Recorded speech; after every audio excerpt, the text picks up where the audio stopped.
Hello, everyone, and welcome in to another Underdog Battle Royale stream.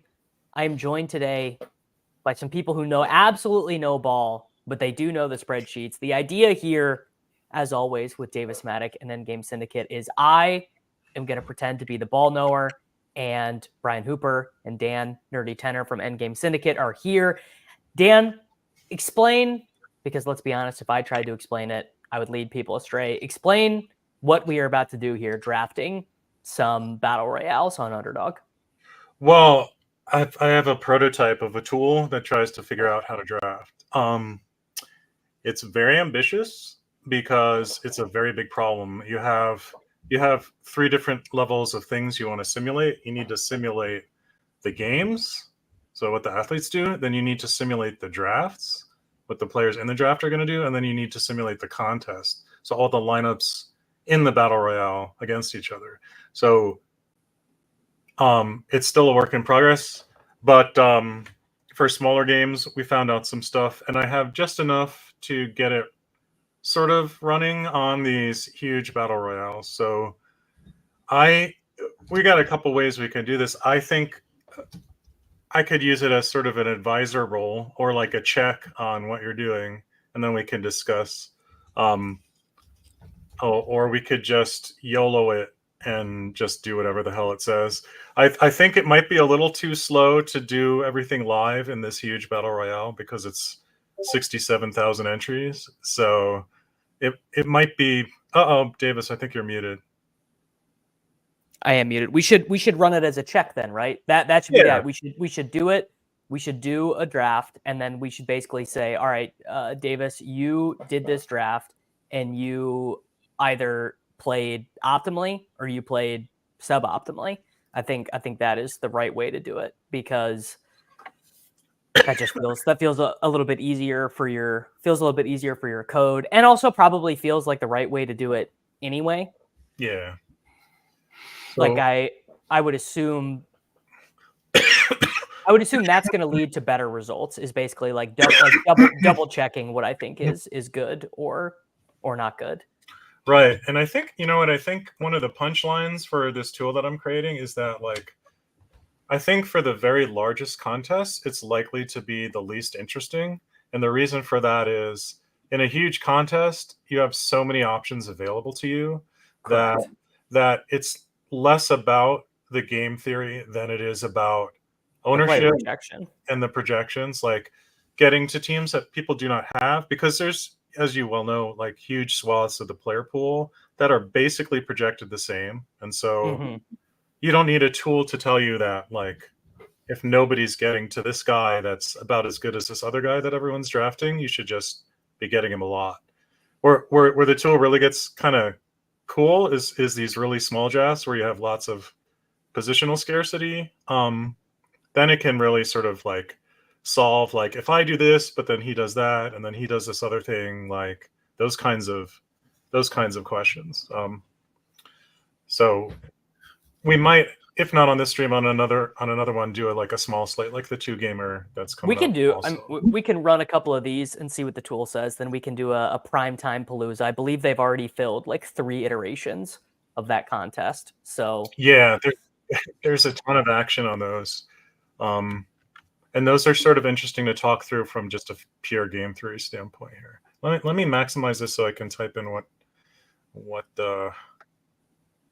everybody is doing. I can give you one more zoom in. So we've got Josh Allen, Tyreek Hill. So we're probably going to take Justin Jefferson. You can pencil in Justin Jefferson likely as our selection. So we've got the 3. Okay. We've got the 4. The first 3 picks were Josh Allen, Tyreek Hill, CeeDee Lamb, and I'm going to take Justin Jefferson. Yep. And so then that immediately sets us up to start thinking about, do we try and aim to have our last pick be Justin Jefferson's quarterback, who does not project very well, and is not going to be owned at all outside of Jefferson teams? That adds an extra wrinkle to it. There will be this is a 67,000 entry contest. I would take the under on 0.5 Sam Darnold teams without Justin Jefferson. Like, maybe there's a random TJ Hawkins, or not TJ Hawkins, Jordan Addison team. My preference with this next pick is to take one of the two highly projected tight ends, Kincaid or McBride. The ETR team put together some sims, and they had the tight ends very high in their simulated optimal probabilities. Which makes sense because these are Kincaid, McBride, Ingram, and Pitts, I believe, are the only players projected above 9 points at the position. Right. So I'm going to do Trey McBride. I like it. Yeah, I found tight ends being drafted relatively early in this one too. One thing that I found a little different is it wasn't as horny for Kincaid as the field seems to be, and I don't know why that is. Well, I mean, it was drafting it. It just wasn't always getting to it first. Like sometimes it was passing on it and grabbing one of the other ones up there. Probably combinations, I would guess. I was going to say my supposition would be that particularly Kyler and Kincaid, Allen and Kincaid, Cook and Kincaid, things like that. I guess not Cook and Kincaid. Cook and Kincaid would be bad, but yeah, it would be this. Is that the Allen Kincaid pairing is happening all the time? That might be 5% of the, not 5%, probably 3% of the total pool or something like that. Yeah. Okay. My thought with this pick then would be we either take Stroud to set up one of his two wide receivers who is not owned at 100% frequency, Diggs or Dell, as opposed to taking the highest projected running back, because what we'll actually want to do is probably scroll for the running back. What does the tool think? Well, I'll run it and let you know in a minute. It won't be in time for the pick, but what do you think, Brian? I have no idea what the tool will say. My guess is going to be it's going to like Stroud. Okay, but that's just my guess. That matches with my vibes-based analysis, as Crutches say. My vibes-based analysis is the optimal way to play Battle Royale in Week 1 is to frequently try and get Stroud with one of his three wide receivers matched with at least one guy who is totally a scroll the F down, like a guy who gets drafted less than 10% of the time. That is my vibes-based thought. Yeah, I feel like that's a little too much.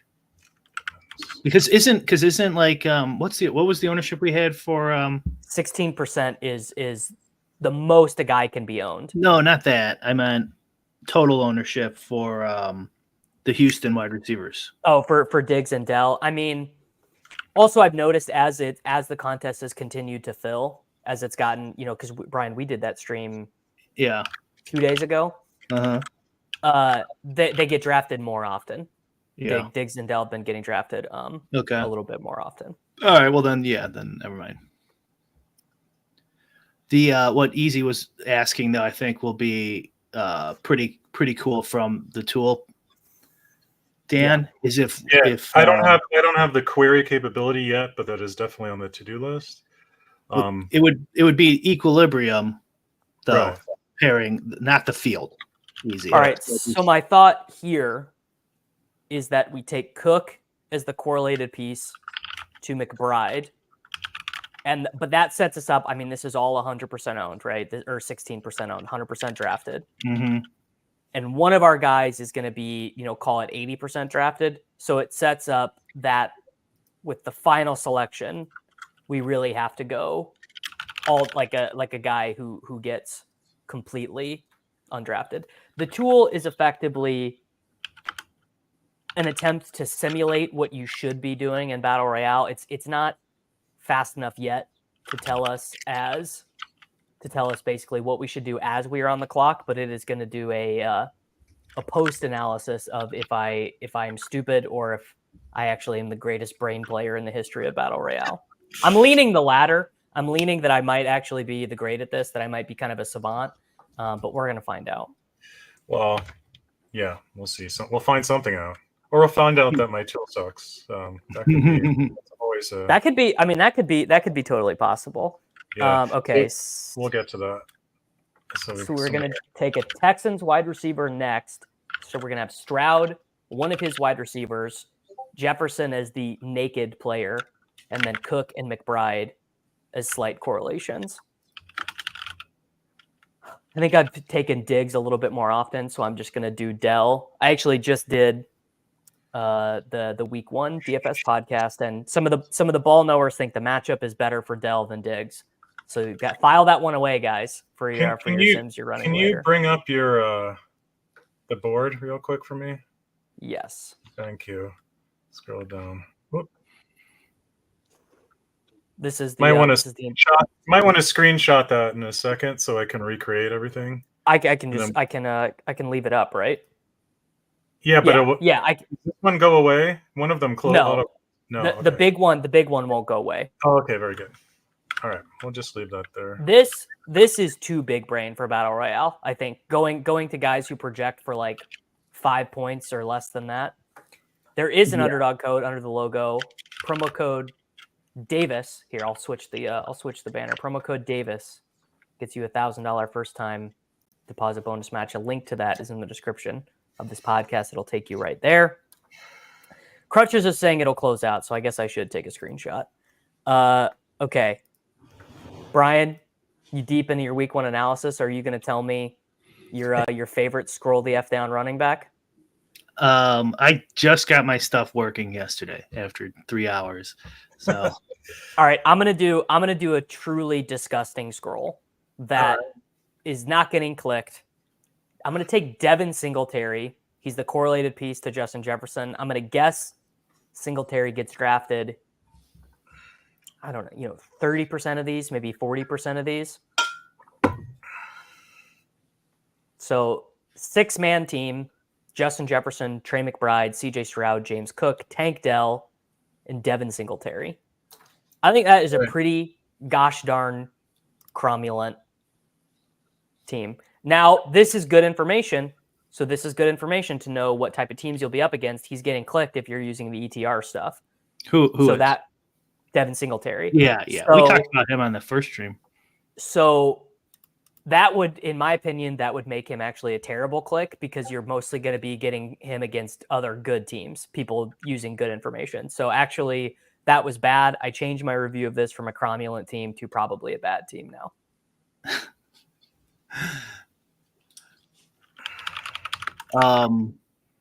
And then what's the plan? Then we're going to review this, Dan. Yeah. Okay. I'll just start typing in the picks so I can get it running.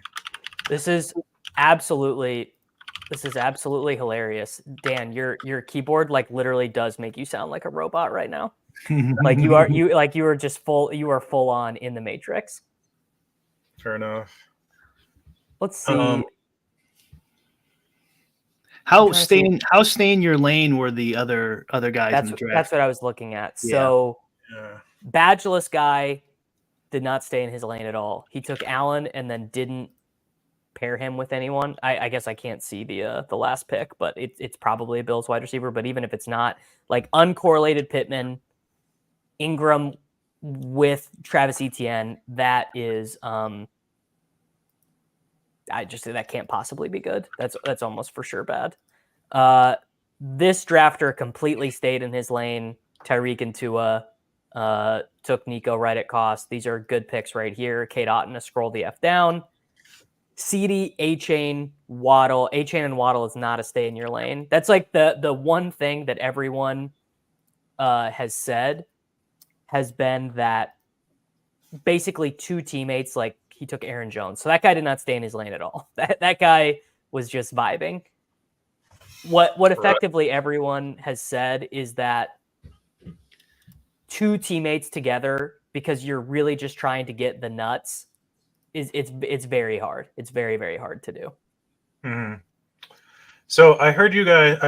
I reviewed some of what you guys did on your last draft, and you were talking about stacking with more than one receiver. Yeah.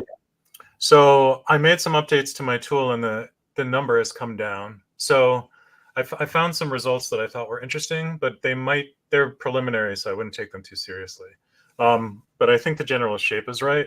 And so in this contest, it was doing like a couple of pieces with your quarterback on the same team about 15% of the time. And it was doing it more the smaller the contest was. And that completely tracks. That's that like how Leone wins the Thunderdome all the time. Is like taking like 4 guys from a team, one of them busts, but the team scores 35 points or whatever. Right, and I haven't made a huge study of it in NFL, but in baseball, which is a similar dynamic with stacking, at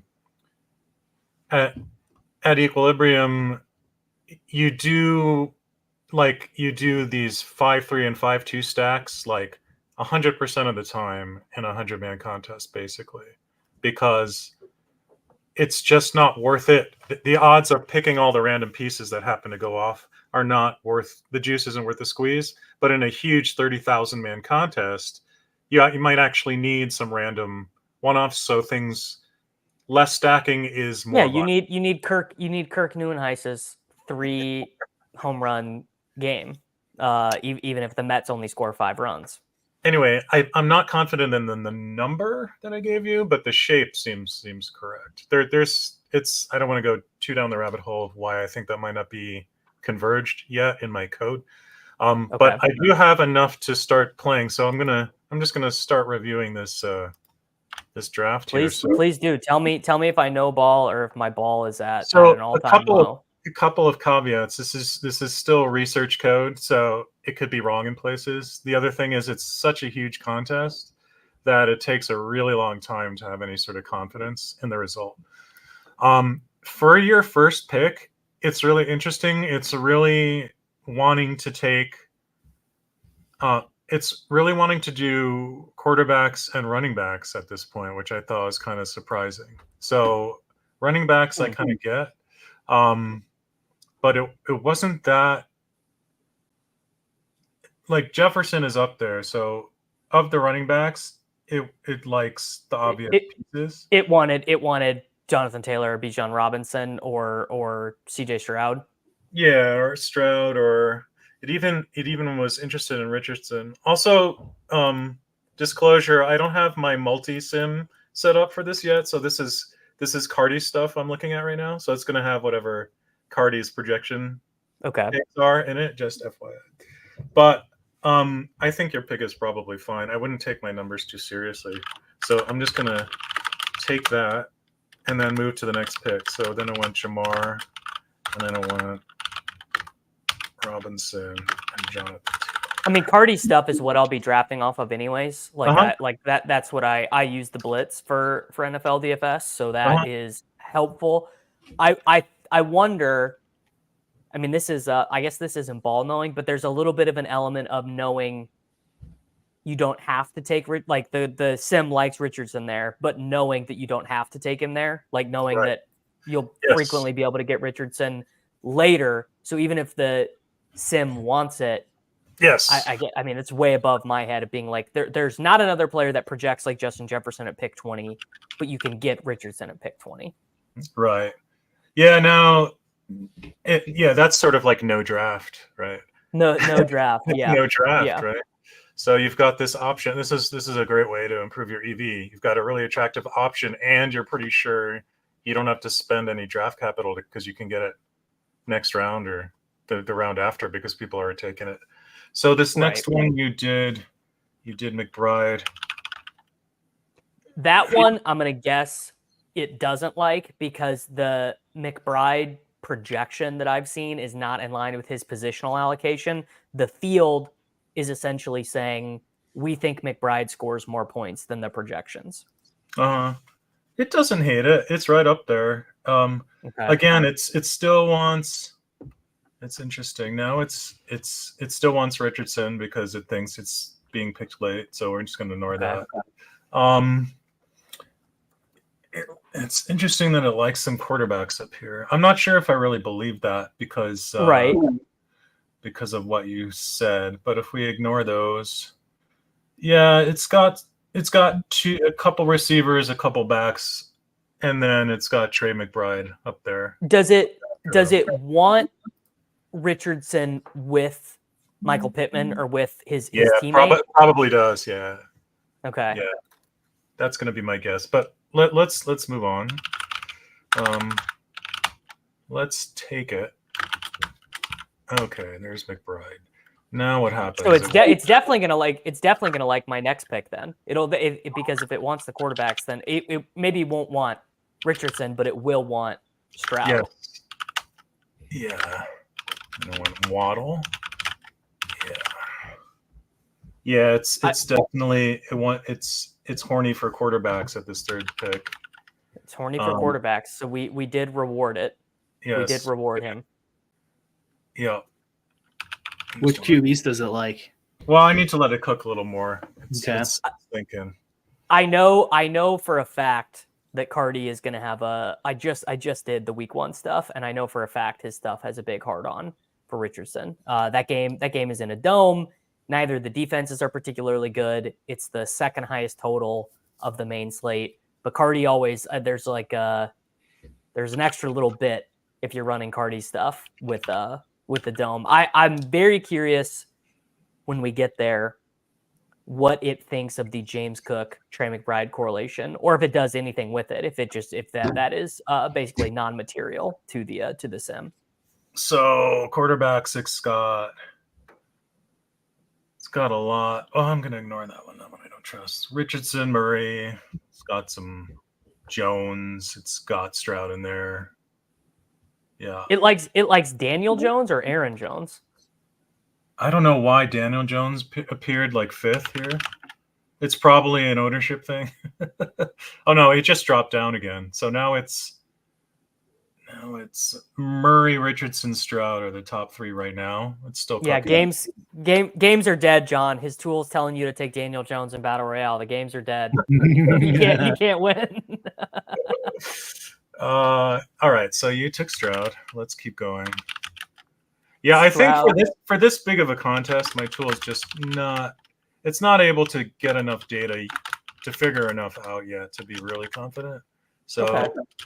I think so we've got a couple more weeks of being able to just snowball and be able to beat the field. All right, on your 4th pick, it is James Cook is right up there. All right. Aaron Jones, Rashad White are the top. Those 3 are the top 3 at the moment.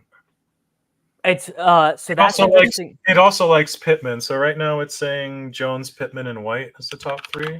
That is that's basically the Cardi factor. That's the Cardi stuff leaking in of just being really high on that game. Now, here is an interesting thing. I'm wondering if it's picking up on McBride and Cook, or if it just likes Cook because he's projected for a good amount of points right there. Are you able to parse that out? Not really. Yeah. Yeah. My guess is that so there's multiple factors, right? There's projection, there's the combos, and then there's the correlation, right? My guess is that the small correlations are going to be the least of these, but I'm just guessing. Okay. But so you took Mr. Cook.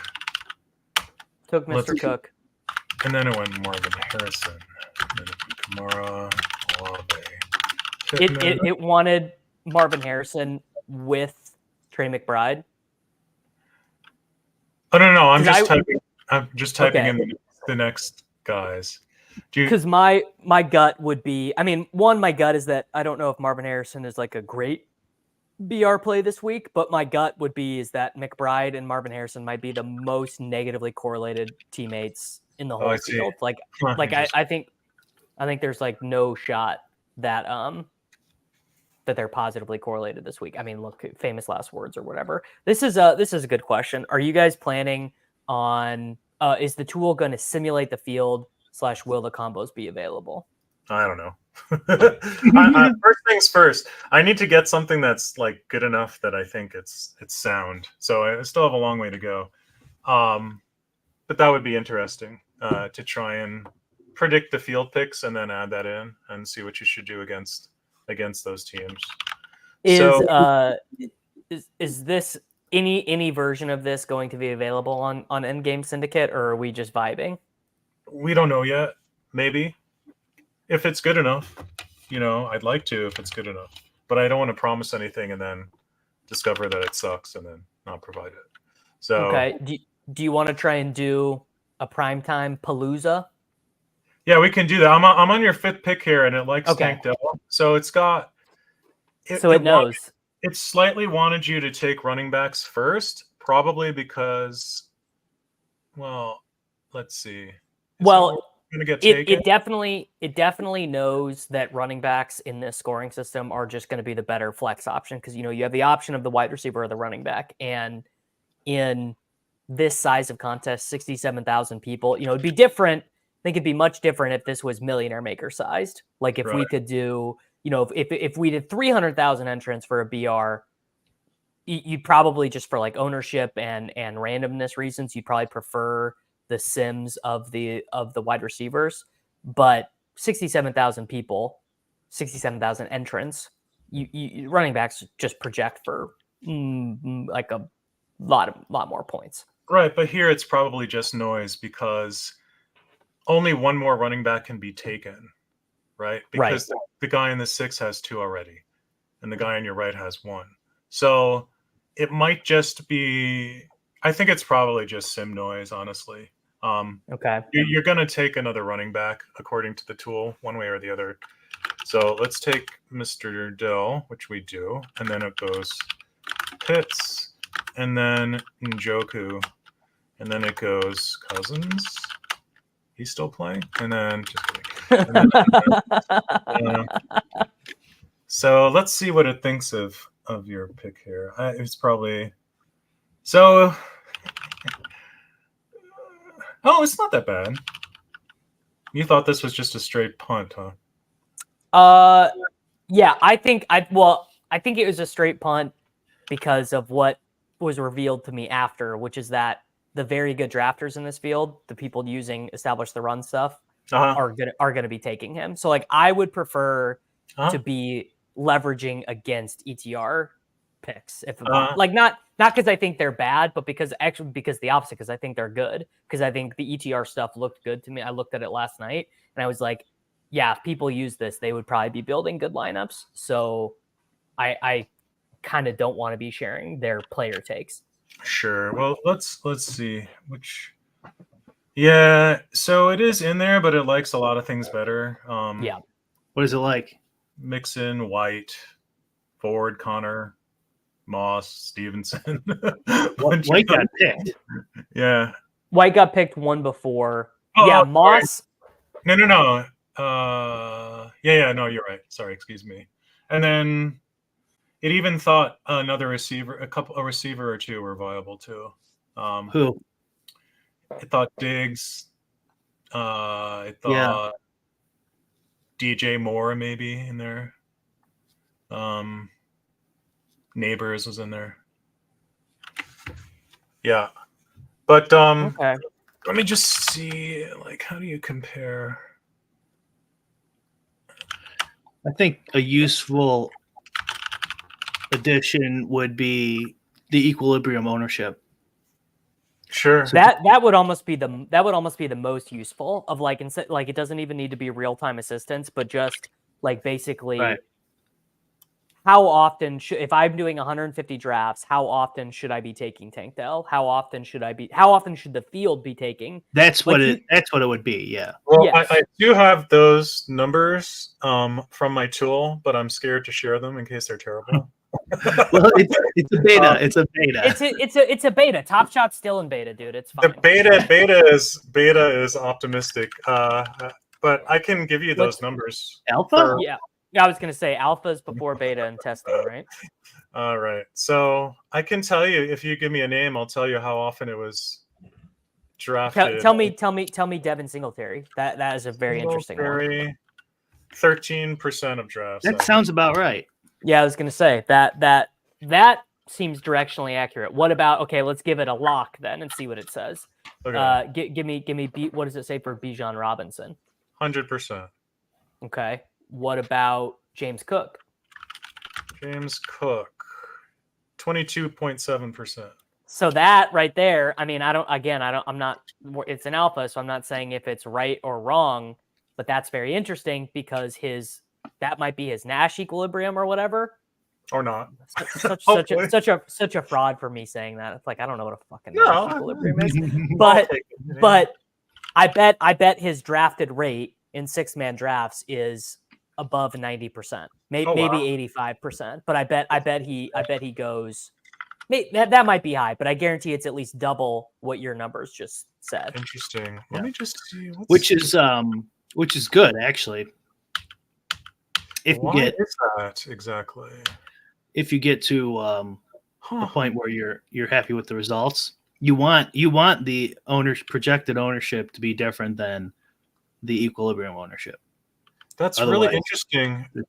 Yeah, that of course that's right. I'm just looking. Sorry, I'm doing too many things at once here. I'm just looking at the running back curve, like the projection curve, and like, I mean, it's whatever Cardi thinks right now is what I have, but it's pretty flat down there. So it makes sense to me that it would not be 90% if you believe his numbers, right?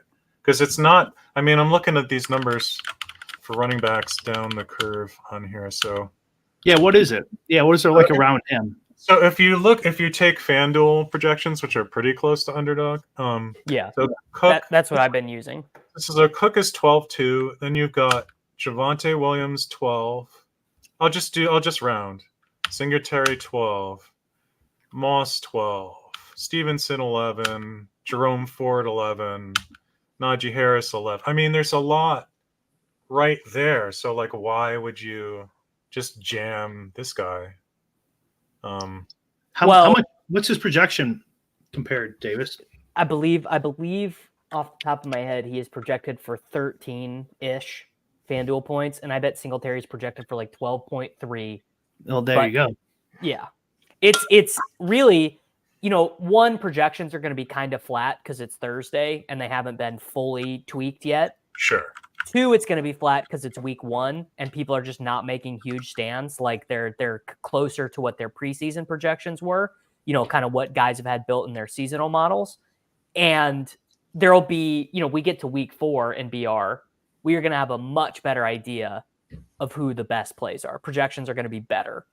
Right. At that point. But this is all theoretical anyways. Right. Yeah. I think looking at the overall percentage drafted numbers at this point for such a big contest is more likely to reveal useful information than the actual picks it comes up with, because it's going to be so noisy on a per draft level right now. But this field, I've done how many do I have? I've got like 10,000 drafts making up this pool. So even if there's a lot of noise in each one, hopefully the general percentages are actually roughly where you would expect them to be. If you have 13 point projected for Cook and 12 for Mixon or whatever, that those numbers sound right to me. 28% and 13% owned by the field. Yeah. Now they might be wrong, Davis. Like maybe he should be 15 or something. Right. And then, but then it would, if it knew that, it would adjust. Yeah, I think the important thing is comparing it to field. Right. So you need a solid field estimate.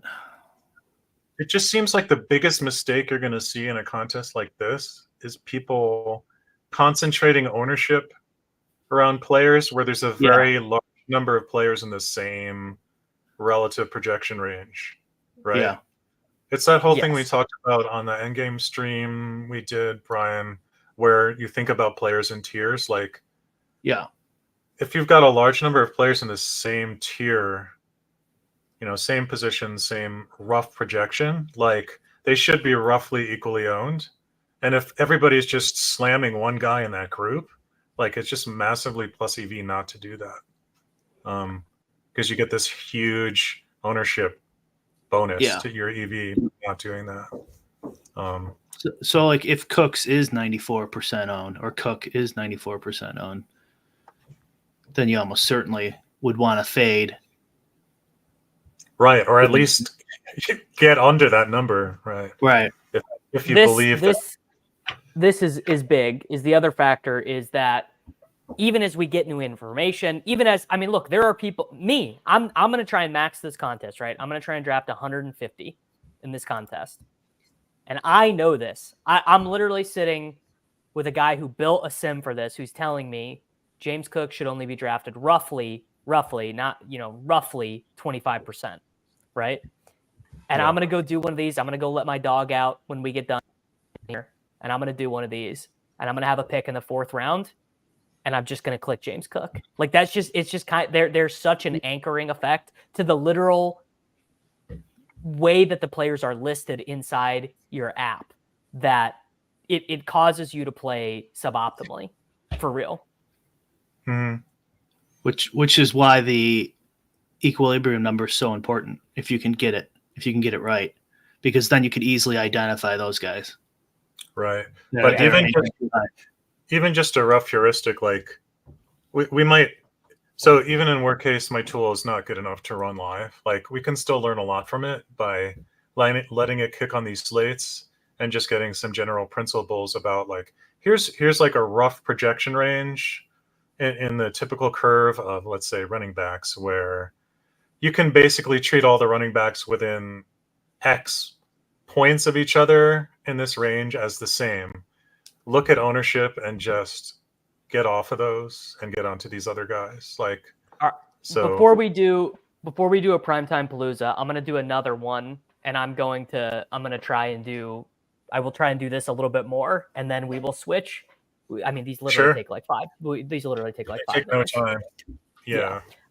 Is there an undrafted running back? I mean, there are a couple guys. The first one that comes to mind to me is Zach Moss.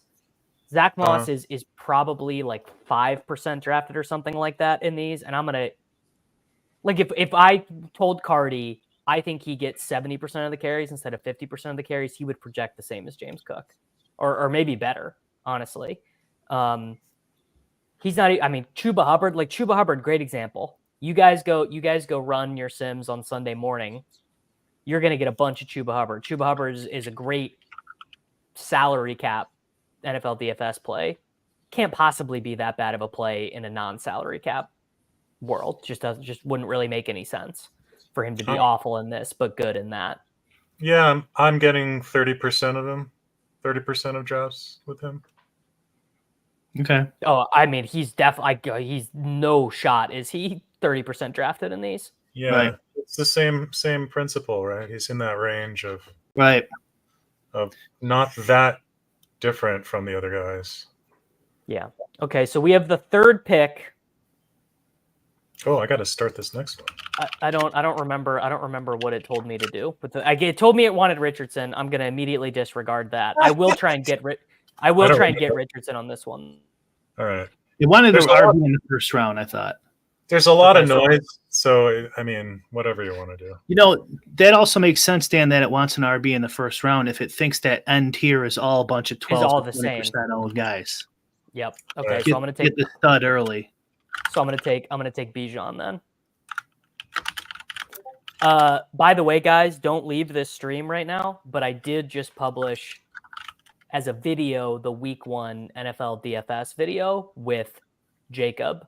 So maybe put it on in the background and just give me the free click. But we did that as a video, not as a live stream. Just doing a little bit of testing here on YouTube. I'm running the Sims on YouTube in real time. Well, when we get to the small game, I'm a little more confident that my stuff is decent, because it's so much smaller. It's a much more tractable problem. Okay. So, and it's Brian, much more about the game theory. Do you remember what it wanted me to do this next? One it wanted a quarterback. A quarterback, I think. Yeah. Let me take a look and see. Or it like Jefferson too. I don't know if there's any wide receivers left. It's Nico. Nico is the best. I mean, he's my favorite ball-knowing play of the slate. I think it was wide receivers or quarterbacks. So one of those. Okay, let's do. I mean, this is a very chalky start, but Nico, we can fix that because we're going to take Chuba Hubbard. The thing I love about doing these BRs is I don't even care if I get sniped because they're probably sniping a shitty pick for me. They're probably sniping an overdrafted crappy pick away from me. So I could like if you get sniped in a BR, that just means you get to do a weirdo team that probably sims out as plus EV. Right. Yeah. We did our stream. We were getting sniped on Bears double stacks. Remember, Yeah, Dave? it's No? yes, we got sniped twice on it, and it's like Twice you on do Bears. that. We were So trying I did. for a bit. We were doing Bear stacks, and they still sniped us. I would be curious. The furthest I've scrolled down for a stack is basically two guys who are undrafted. The Chargers. I did Justin Herbert and Lad McConkey, who are like less than 5% drafted. Neither of those guys project very well. I'm very curious if scrolling that far is totally suboptimal. If it's you're just giving up way too many points in a 67,000 person contest or whatever. Yeah. It's interesting because so I found an effect in some of my toys, which makes sense, but where as this is like a elastic effect around projection, where if you give up a projection early, then it like snaps back later and wants to get chalkier, and the reverse is true. Like, so there's like this natural pull wherever you That are. completely makes sense to me. Yeah. That completely makes sense. That you don't want to go. You don't want a team of 6 undrafted guys because Right, you are just giving up a billion points. You know. Right. Yeah. But in a contest this large with so many viable options, like you don't have to give up that much projection because there's just so many. There's so many freaking choices. Like, it's not necessary, in my opinion. All right. I'm gonna start doing. I'm gonna do Chuba Hubbard. So there we go. We went totally off the board. See, I think Ryan. I think this is honestly the wrong way to view these contests. I think ADP is really. I think you should almost entirely throw it out, and I think you should focus much more on projected points and how often players get drafted. I guess the ADP is useful for knowing how often players get drafted. I'm not certain how useful it is for guiding what you should do with your teams. In fact, it's probably more harmful than good. Brian,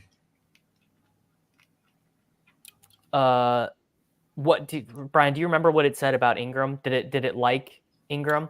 I don't remember. I think Ingram is fine. Okay.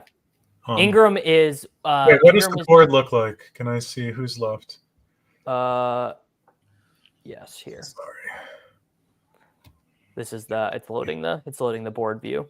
Oh yeah, especially since there are 2 guys who need to take one coming up. Yeah. And I think Okay. that makes me think. So we have bad. 4 100% owned guys and 1 scroll the F down. Just chat GPT to your model. Does that mean we take another scroll the F down guy next for our, we need 1 more wide receiver. How far should we scroll? I don't know. Yes, this is basically the question is, Do you scroll down once or do you scroll down twice? Well, it depends how much it costs you. It depends how much it costs you. Oh wait, you're up, Davis. All right.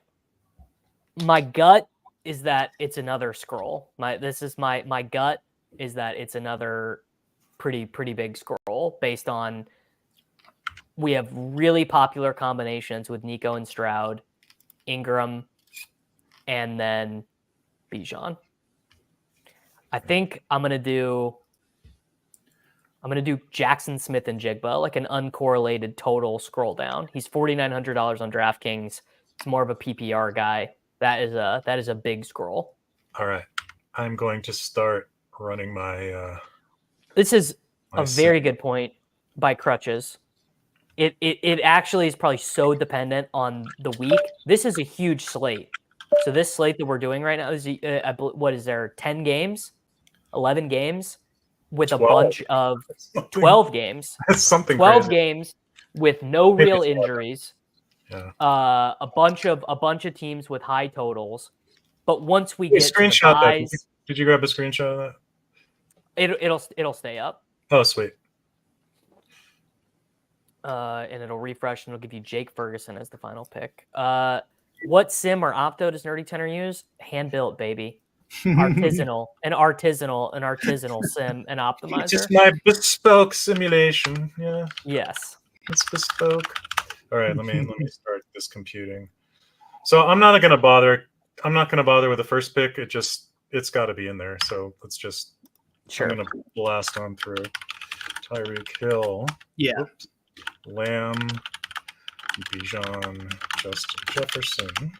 Jonathan. I would be curious if this could even be built or if this could even tell us. But like, I wonder if you should just take Tyreek every time, or if there's some value in like mixing it up. Like, It did not like mixing. It just always took Tyreek. That is not to give away behind the paywall, but I think ETR has Tyreek like 35% being in the optimal, like just like 35% of the time. All else, like just you don't even need any other information. Just like 35% of the time, you just win with Tyreek. Another way, he's just always under-owned. Right. It's that 16% principle. That's it. It's that there's only 16. He's only 16% owned because you can only take him once. Yep. This is negatively correlated. Najee and Bijan are like negatively correlated in this because they take away possessions. Like should I run that? I have that info. Should I do that really quick? What info? The correlation between teammates. Sure. Yeah, why not? Why not? I'll do that while you guys are doing this. And then this is how we get everyone to subscribe to the Endgame Syndicate YouTube, man. Exactly. That's what I was just gonna say. We're streaming on my channel, Davis's channel, and Endgame. So if you guys haven't subbed to our new Endgame channel, please do that. Is there a link somewhere, Davis, for Endgame? Yes. Yeah. In the description of all of this, there's a link directly to endgamesyndicate.com. Oh, what about Endgame YouTube? Here, I'll put it in the chat. No, but you can edit it right on your own channels if you'd like. So if you go sub here. I put it in the chat. There you go. All right, I'm looking here, and it's got wide receivers up there for pick 2. So it's got Nico's in there, Pittman is in there because Cardi loves Pittman. This is neither here nor there, but actually, if you just drafted off Cardi shit off his projections, you would naturally get weirder than the field. Like if you just took who Cardi had projected the highest, like almost irregardless of position, you would be different than the ETR subs. You'd be different than the Roto-Grinder subs. You would be, Matt, these guys do not offer detailed weekly projections. You can get the projections we're using on Roto-Grinders. We are using Cardi's projections that are on Rotogrinders.com. If you guys at Utica enough, he might release his projections. Oh, great! Yeah, just yeah. All right, it likes your CJ Stroud pick. It thought it liked Richardson there too, and some running backs there too. Yeah. Okay, so you took Stroud, and then it went Evans, Adams, Kamara. That's I assume, did it like Stroud because I had Nico, or just like Stroud straight up? Probably both would be my guess. Okay. We might do ownership for NFL, Dan. Uh-huh. Actually. Yeah, we're thinking about it. Okay. Well, I cannot wait to win all these contests with your guys' ownership and Cardi's projections that make Michael Pittman Jr. the wide receiver 1 every week. That is going to be free. Yeah, well, we have to convince you to. I think he said he might though. Okay. Well, if we just add him enough times. Yeah, please do. Ownership. I want to see that Jackson Smith and Jigba equilibrium ownership. It's gonna say the JSN pick is ass. I predict. No, so disclosure. So the way my stuff works, I have to limit the pool of players that you can choose from, and it didn't make the cut. No, it doesn't make it about pick. It'll still be able to compute an EV it thinks it has for you at the end. So from a certain point of view, he's not a bad pick. it could be like, because it's going to think nobody has him. It might think it's an amazing pick because well, because he's nobody not. had him. Right. I'm gonna guess napkin mathing, which is mostly what I'm. That's what kind of my job here. I'm gonna guess he's been selected in less than 5% of total drafts, so his ownership would be less than 1%. Yeah. Let's see if that. Do I still have that sheet? Well, maybe he updated it. So let's We go. gotta get this ownership going. It doesn't hate the Hubbard pick. I think it's not one of the ones at the bottom. So maybe it was a little too early. I'm not sure. So let's keep going. London happened. Oh yes, Drake London always bites Cardi in the ass. Isn't that the thing that Well, 2 years it's ago? like he's just the Cardi stuff is like, if you know how Cardi does it, you can kind of project which ones his stuff is going to like more than the field. Yeah. 35.9 ADP is sub 1%. Crutches is saying. So yeah, I did break the sim with JSN. It's okay. So for where you picked Ingram, it was up there as his 5. No, it was ranked number 5 in the order. What teammates do we want to look at, Davis? Oh, now it's 4. Najee Harris and Bijan Robinson, who are not teammates, who are against each other. Oh, I thought teammate. I only have teammate. I don't have it set up for a play. Well, run this teammate. Run Aaron Jones and Justin Jefferson, which in the first draft, Dan stuff was saying it wanted, and I think is bad. Justin Jefferson. It's just very interesting to think about. Yeah, that's the worst correlation of all the players on the team. Yeah, that was my thought. Minus 0.13. Yeah. So, for example, Darnold and Jefferson are 0.59 correlated. Yes, And I mean, surprised they're not. So honestly, surprised it's not higher. Because Jefferson is going to pull Darnold, like in something like this. It's going to pull him from being a guy you wouldn't consider if this was a 12-man draft. If this was a 12-man draft, you wouldn't consider Sam Darnold. But Jefferson is such a point scorer that he pulls Darnold into consideration. Let's see here. Yeah, that's still pretty high, Davis. 60%. Okay. Like, it name another big combo you'd think would be high. I'll look. CeeDee and Dak. CeeDee Lamb and Dak Prescott. That's good. That's a good one. Yeah, and I have a relatively simple model for how those correlations work, so I'm probably missing some things there. So it didn't hate your off the board receiver pick, but it didn't exactly love it either. Dan, you can make fun of me. It's allowed. No, you can come on and tell me that I'm doing dog shit. Yeah, but I think we should go on to one of the smaller drafts now. Okay. Now let's really that was we were forcing the sim to box in a territory where it maybe wasn't quite ready yet. We are now going to take it to where it feels better. We are going to go to the Time Palooza. Let me see which ones. I've got the little one and I've got the regular one. So the Time Palooza, we're in it. We entered $10. This is the $10 one. Let me get the right one up. Okay. Yeah. So these are really interesting because there's a couple things I can talk about maybe after we get a draft in. Okay. What is it? I have the first overall pick. Who does it want me to take? You just take a running back. Just take a running back. Okay. Yeah. So because there are only 4, so there's 4 highly projected running backs, and then you have a top receiver and a top tight end. Those are often the most commonly first 6 picked things, and they probably should be. People still have, I think, the BBM 5 brain of need lots of wide receivers. Yeah. So that was my first instinct. My first instinct was, I should take AJ Brown.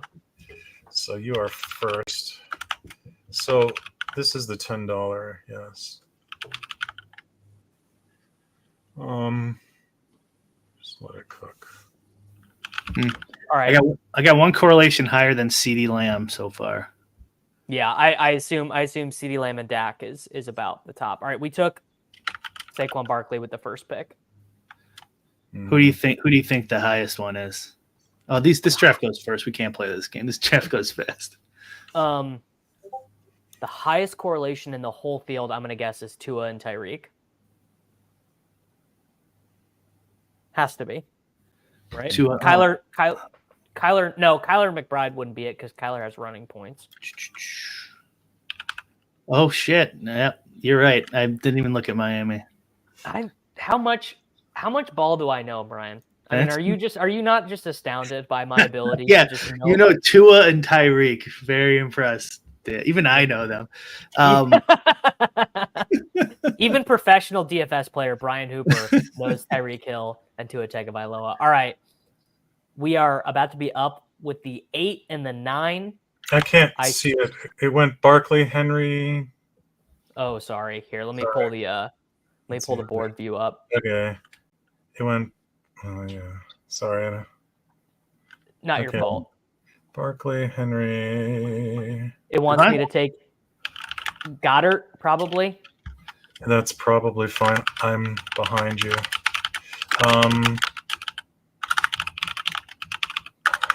I got Dan out of the zone. He's not in the matrix right now. I did take Goddard. Okay. Yeah, we're on the turn, so we're up again. And I'm gonna take. I think you. Yeah. It's saying Rice here. Okay. Yeah, that was who Jerry I was gonna Rice? take. Yeah, sure. That's who I was gonna take anyways. Was Rashee Rice. The number one thing that could fuck this slate up is if Justice Hill scores a touchdown or if Carson Steele or Emmanuel Wilson score a touchdown. If any of those things happen, it's going to totally throw a wrench. So the comment on there should have waited on tight end after they both went tight end is correct. You shouldn't. It didn't like Goddard there. Okay. Easy said Devontae and Minshew that they are up there. Yeah, they're up there, but they're not. They're not in the top 3. Xavier Worthy goes punishment, absolute punishment. All right, what is it going to want me to do here? It depends what this guy does.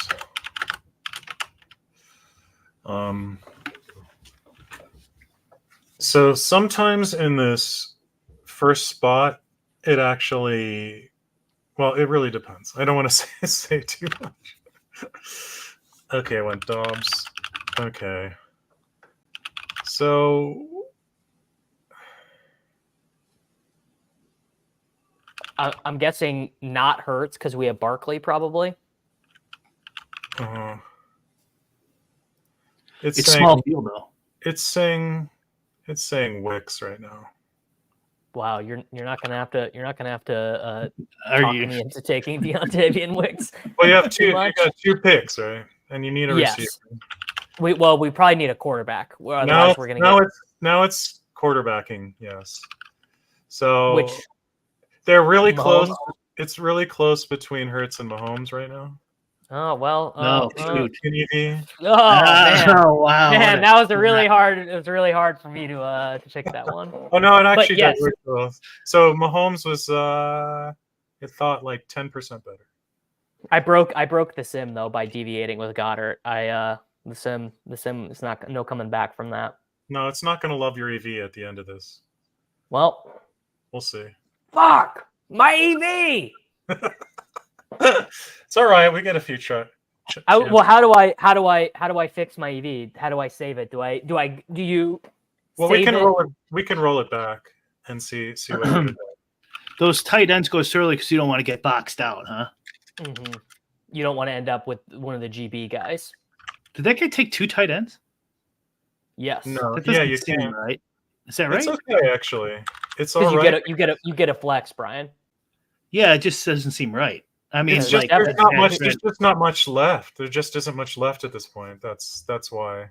So it just becomes about getting different Got it. and not giving up too much. All right, you guys, can I just make a really dumb pick? What should we do with the last one here? Let's see what it says, just for fun. Yeah, what's it say? Okay. So right now it's got Bateman as a choice. All right, well, I'm not going to do that because that is going to be he's going to be selected in a lot of these. Other than that, it likes Yeah, but get him last. random running backs. It likely is okay. It is the next tier. It's like random running backs and likely, like Wilson, likely, Hill. Okay, well, I took a really random running back. The chat already knows who it's going to be. Oh, steal. What is 1 yard, 1 touchdown gets me more points than Bateman is going to get? That could be.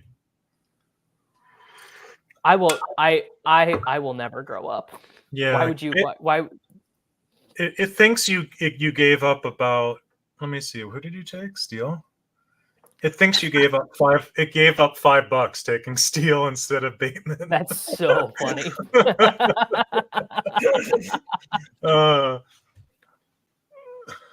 That's when funny.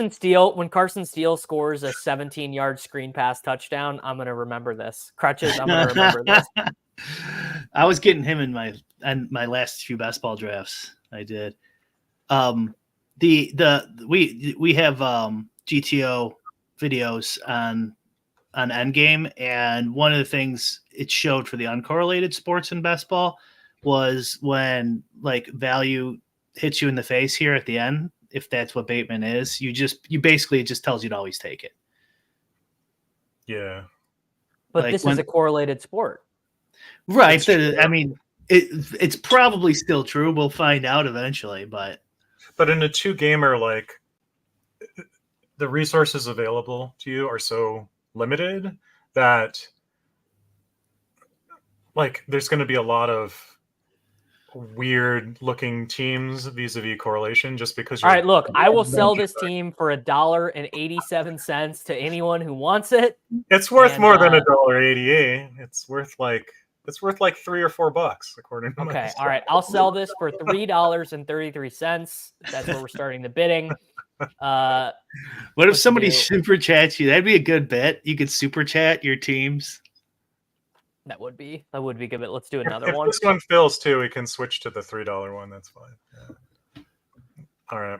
What spot do we? No sack. See, this is how much of a fucking nit sacrilegious is. He hears a team going for $3 of EV, and he's like, I'll bid a buck.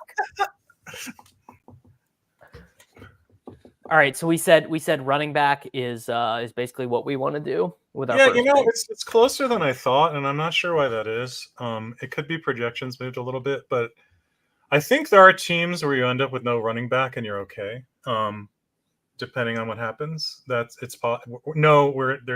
you don't get one of the top 4 running backs. It's actually maybe I'm not. Austin, I'm refunding you. I'm not actually selling you the Carson Steele team. I'm sorry. Okay, that was fake. That was fake. I will refund your super chat, Austin. Not because I don't want to sell it, but because imagine the hassle. Austin, imagine the hassle. Imagine the hassle. No one wants that. Well, for you. Correct. I thought this was a really good bit I had at the start of the season. Was what if I just offered to buy 1% of people's best ball mania portfolio? No, okay, wait. When Henry Barkley, I just want to peek here. Yeah. 15 seconds. Yeah, it wants what you want. Yeah, take one.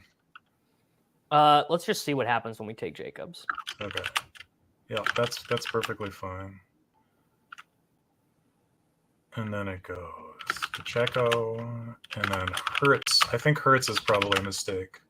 So at this point, oh, that's interesting. AJ Brown, Rashee Rice, Travis Kelce, Mark Andrews. You can take those. You can also take a quarterback not named Love. Is fine here too. Apparently, I'm gonna take Kelce.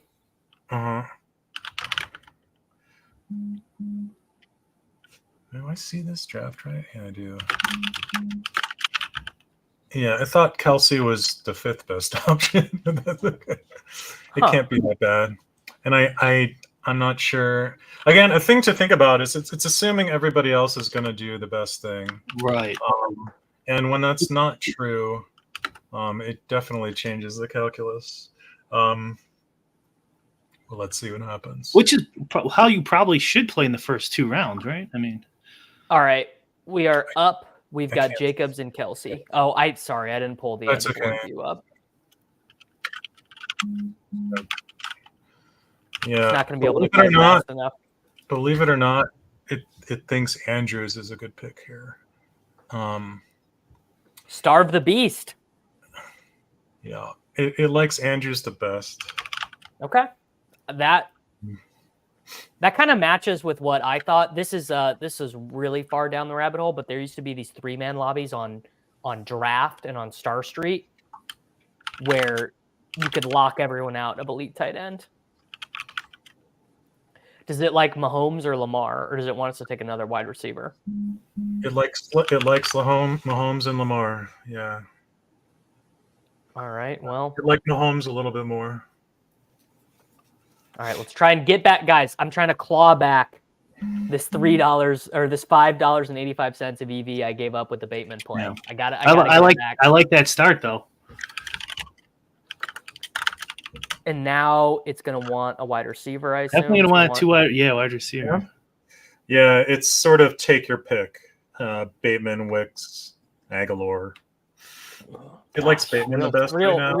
Real Sophie's choice. It like you could take Bateman first because you get wow,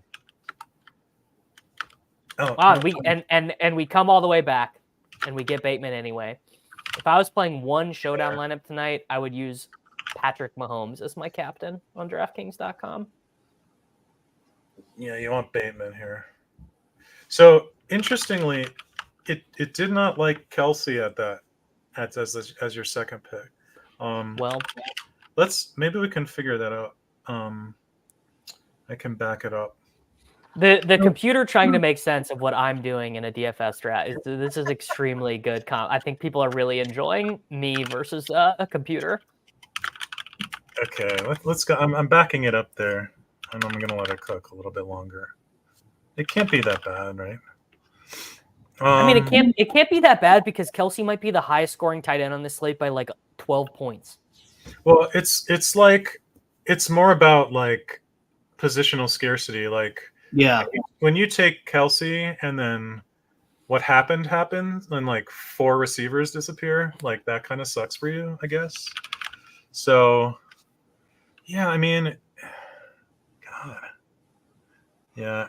Yeah, I like it. I'm surprised. I mean, I guess I could see it. It liked it, so I'm just gonna let that run a little longer.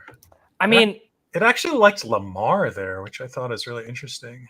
So, I mean, maybe the idea is if you pick Lamar, then the other 2 guys are fighting over Mahomes and Kansas City pieces, and you're more likely to get Andrews as well when you take Lamar. Right. I don't know. Yeah, somebody said the model doesn't care about being hurt by Bateman in the past. Yes, that's accurate.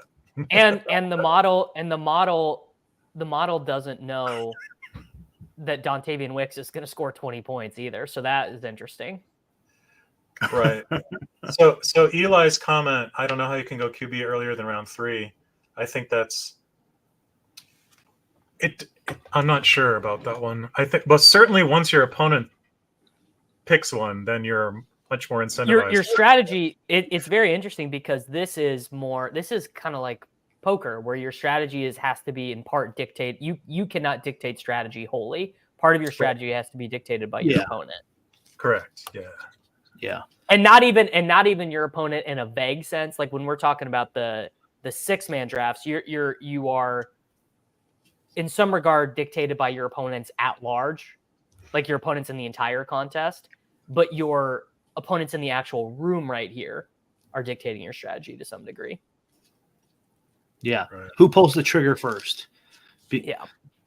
Especially the QB there. You got 3 QBs. They're all good. Yeah, I mean, They're all Love is not decent. even that bad. No, Love Right. Love is good. Love Yeah. is fun. So What does it think of my overall EV on this EV. team? Is this plus or negatively? Plus or can you do the EV for all 4 teams? I can, but I gotta roll back the whole draft to do that. Okay. Nah. I can do it. I type fast. Oh, Okay. okay. Henry, Barkley, Jacobs, Pacheco. Hurts, Kelsey, Brown. trying to do a dynasty fantasy football trade with Drew Dinkmeyer right now, and he's really raking me over the coals. Oh dear.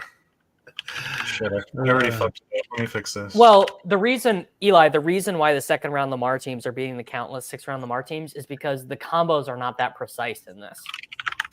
A far greater determinative variable of who's winning this is actually going to be if Bo Melton scores 11 points or if Carson Steele beats Josh Jacobs or something like that.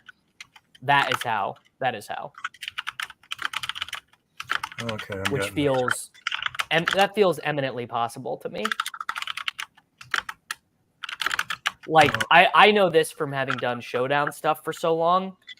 Like you can think out all the possible combos in your head beforehand, but once the ball kicks off, things are going to happen that you couldn't imagine in a billion years. Okay, here we go. Solving for EVs. I just want to, while I do this, I'm just going to give a little caveat. So the EV is assuming that everyone is drafting rationally according to whatever it thinks the projections are, right? So, yeah. People love your keyboard, Dan. Yeah, I can bring it closer to the speaker. That'll help anybody. But what that means is when you look at these EVs, the high EV lineups are going to be overly optimistic, because if you get to something really valuable, it's quite possible that at equilibrium it literally never happens, right? But in these contests, there's going to be plenty of drafts where there's some donkey and you get this just crazy team, right? So yeah, like some idiot passing up on Rashad Bateman, right? So that's, and then the terrible EVs are probably not as terrible for the same. Well, no, actually, does that work? No, I'm going to hold off on that one. So yeah, if you see a huge EV, it doesn't actually mean it. So let's see. So it thinks it does What's not the like buy-in for this? $10. $10. So it thinks this Gainwell team is worth $1.67. Ooh. It really doesn't like it. And I mean, let's look at that team. So that's another thing we got to add, the EV of your lineup you just drafted. That'd be hilarious. I mean, it's got a not very good tight end, and it's got a punt tight end and a punt running back in it, and a third running back and an uncorrelated Hurts. And yeah, so it does not love that one. So all right, so I'm not gonna have the lowest EV in this draft, I assume. So you got Bateman, yes? I got Bateman. Yeah, it thinks yours is worth about $7.35. Golly, man, I'm losing money. What's the rake in this? It's 10%. So 10%. Like an even team would be okay. It absolutely loves this next team. This next team with Jordan Love, last round quarterback, freaking crushed, because so this shows this dynamic where if you're the last to pick a single spot, you often get a lot of EV. And it thinks his team is worth $30. Oh wow! Look at that.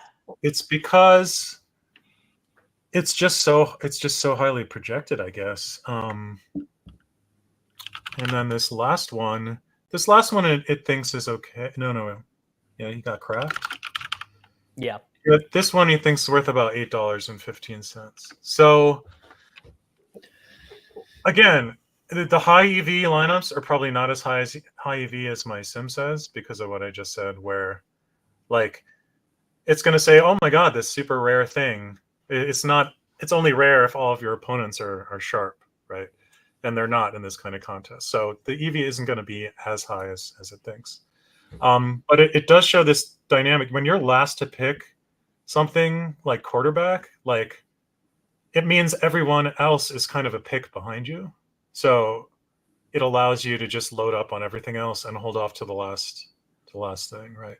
4 teammates. There are 4 Eagles in this. Yeah. So, but it's only 2 games, and we Yeah. may not care. We may not care that much.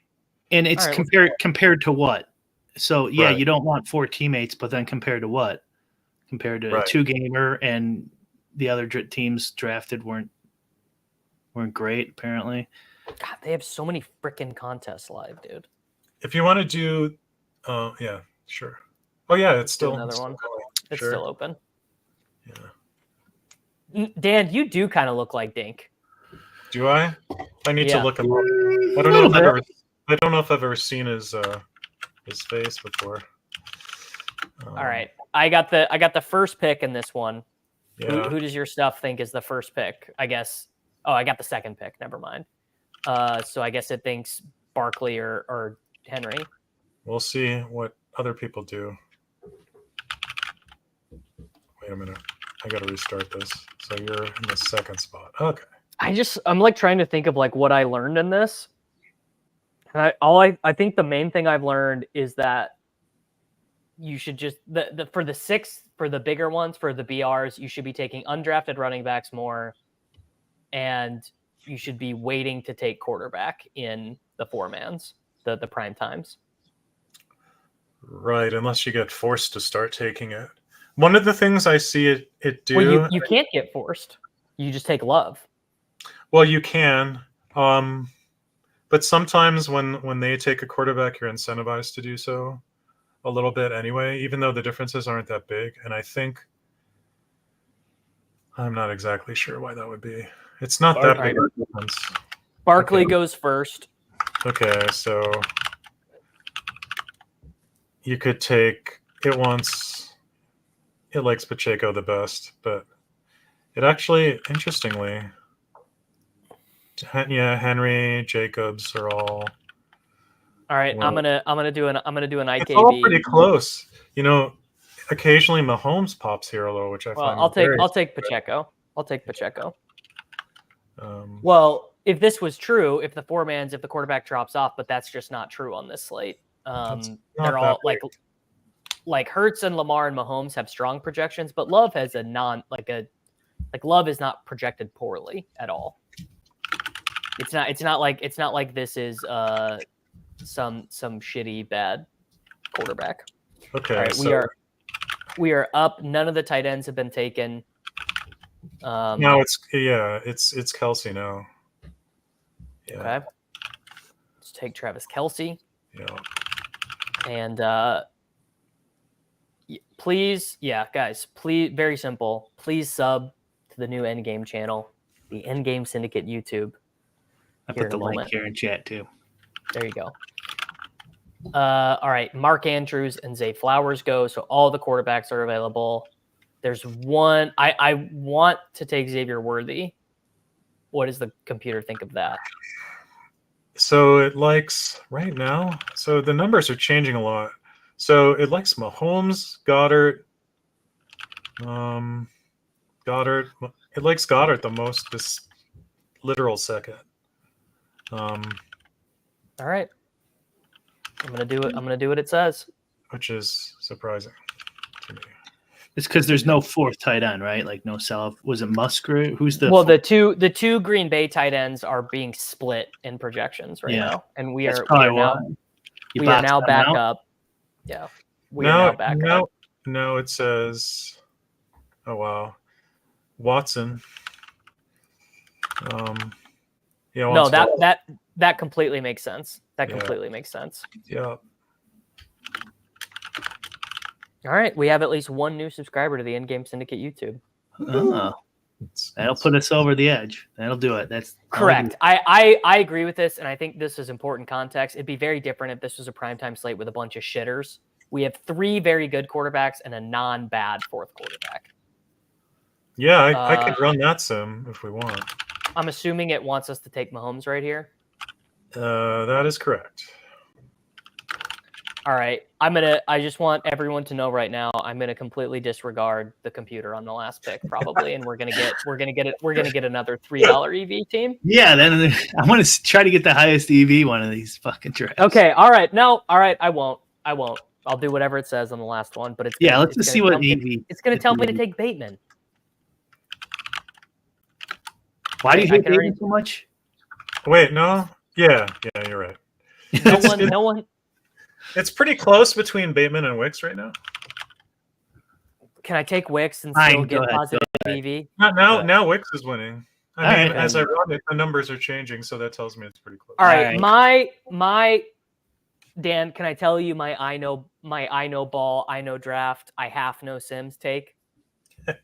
Would be if I told the sim that Justin Watson scores a touchdown, wouldn't it really want Watson with Mahomes over Wicks without Love? Right, if I understood that correctly. Yeah, I think so. So if I'm altering the projection to say that Justin Watson's 2.2 point projection is wrong, it's actually 8.4 because he scores a 19-yard touchdown. Yeah, and it's really easy in a 2-gamer to get this happens in normal DFS too, to be overly influenced by just sort of conventional slate thinking and correlation, but like things really change a lot when the number of things you have to choose from is so small, right? So yeah, we can run that simulation. So somebody asked, like, what if one quarterback was just, what if there was a huge drop off in quarterback? How would that change? Yeah. We can actually I want to see the EV of these teams at some point, Dan. Sure. So it had, okay, let me get back to that. Let me back it off. So I think, and let's see, we're on. This is a, you know what? Good point, Easy. It's a very good point. Watson's touchdown would take away points from Pacheco and Kelsey. That's true. Right. That's a pretty big stack. That's the four teammates thing again.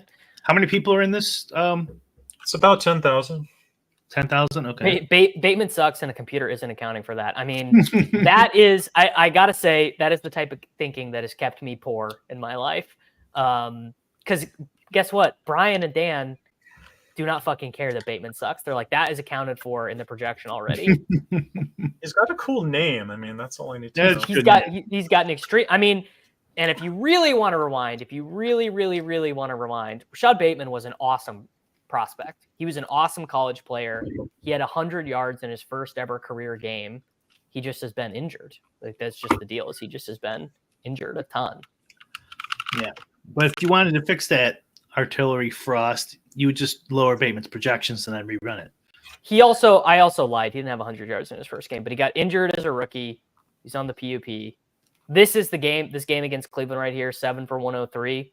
This is the game that has kept everyone poor on him. So let's go back to that draft board. I can estimate some EVs. So it's saying for the fourth drafter, it's saying $5.77. Who's the AJ Brown? Yeah, AJ Brown won. AJ Brown over Henry. Not great. Bad. Yeah, or I think 2 receivers there is probably not great. You could do maybe AJ Brown and Kelsey, or AJ Brown and the 4th running back, I think, are viable. I have to look at that again. So the next one it thinks is worth $12.98. Okay. The Jordan Love one. I think it's going to like that one the best. Yeah, it seems to like Jordan Love. I was going to say, it seems to like taking the guy who's projected 1.5 points worse with the last pick. Yeah. If you can, so your team looks like it's right around par. It's $8.72. All right, almost plus EV. Bateman would have just got you right over that $9 mark. And then this first one, wow, nobody took Bateman, huh? Nobody took Bateman. He had Flowers. Yeah. So this guy with Kraft, it's $5.14. This is 11% rake. Yeah. It's here we go, Matt. We're gonna take, or we can take requests. Can we get an EV calc on this team, Dan? So Love Pacheco, Devonta, Reed. You can't do it I without have the to- whole draft. Yeah, I should add that capability at some point. That would be nice to have, but I don't have that. Needs Yet. to know the entire draft. Oh my God, Dan, you want to talk? I just got a literal.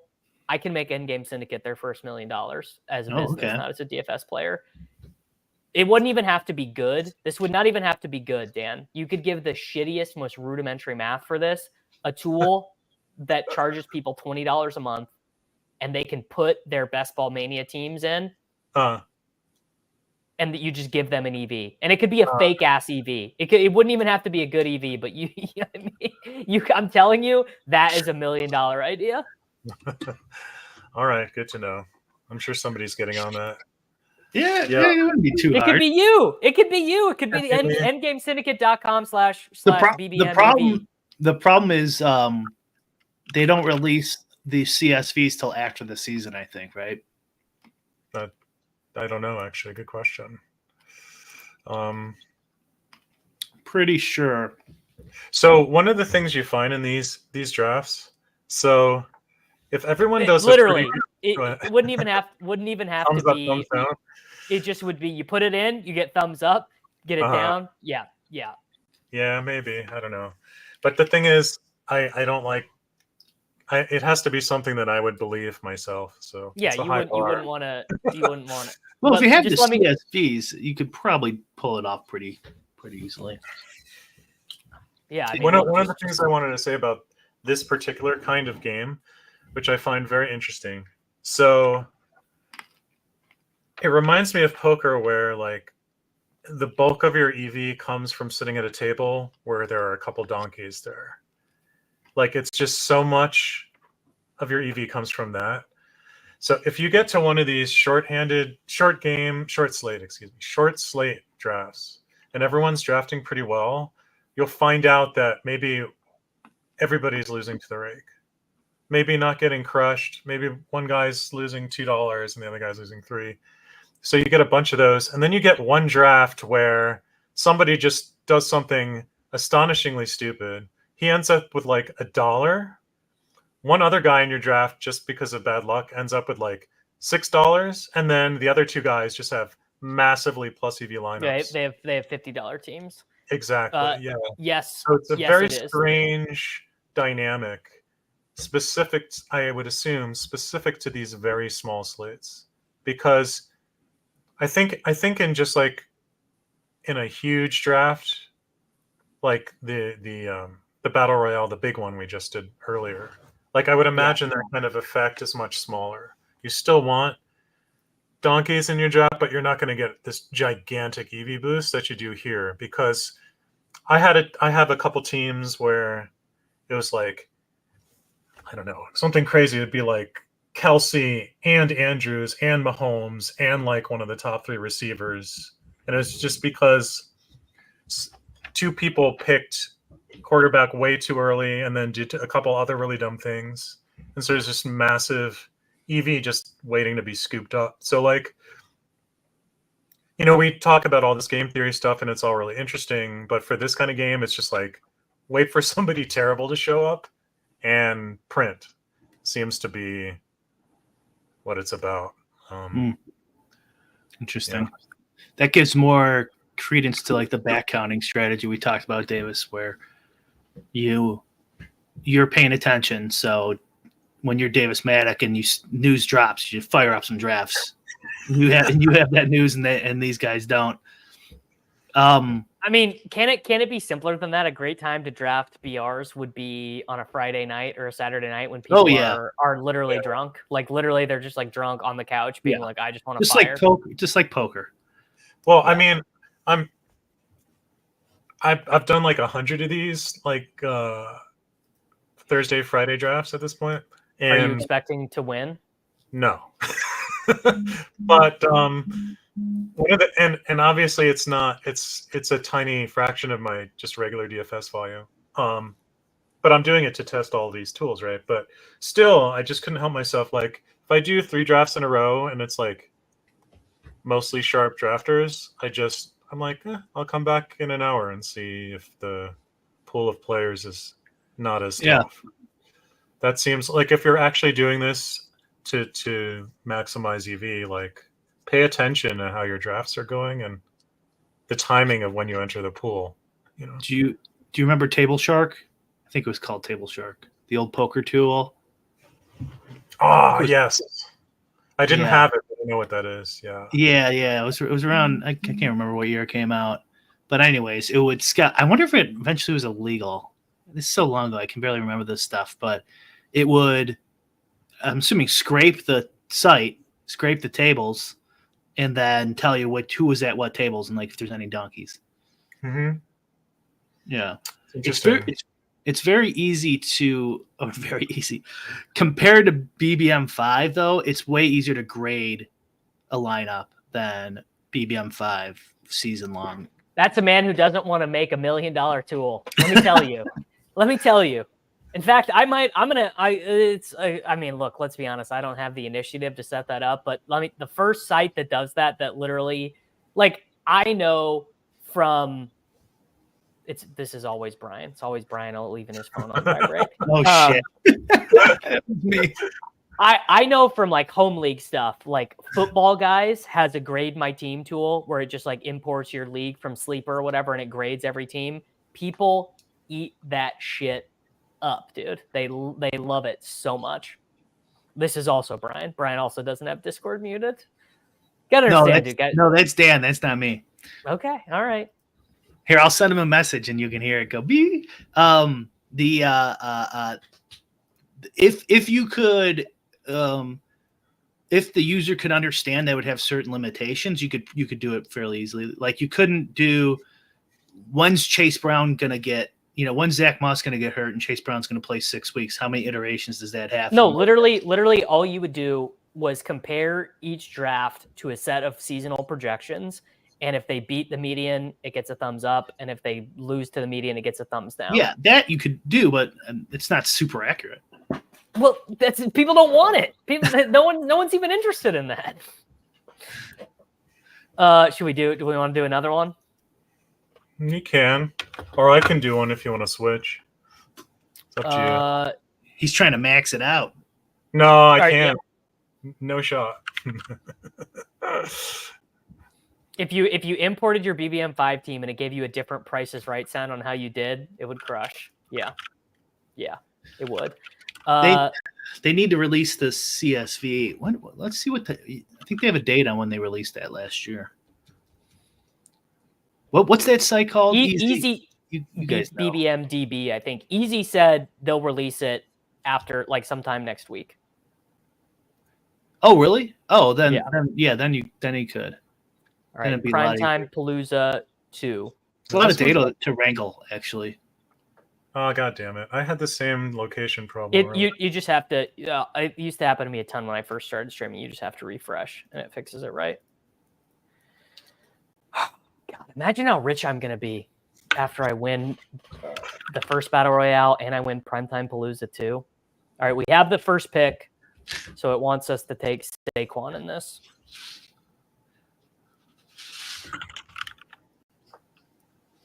All right. We are sharing.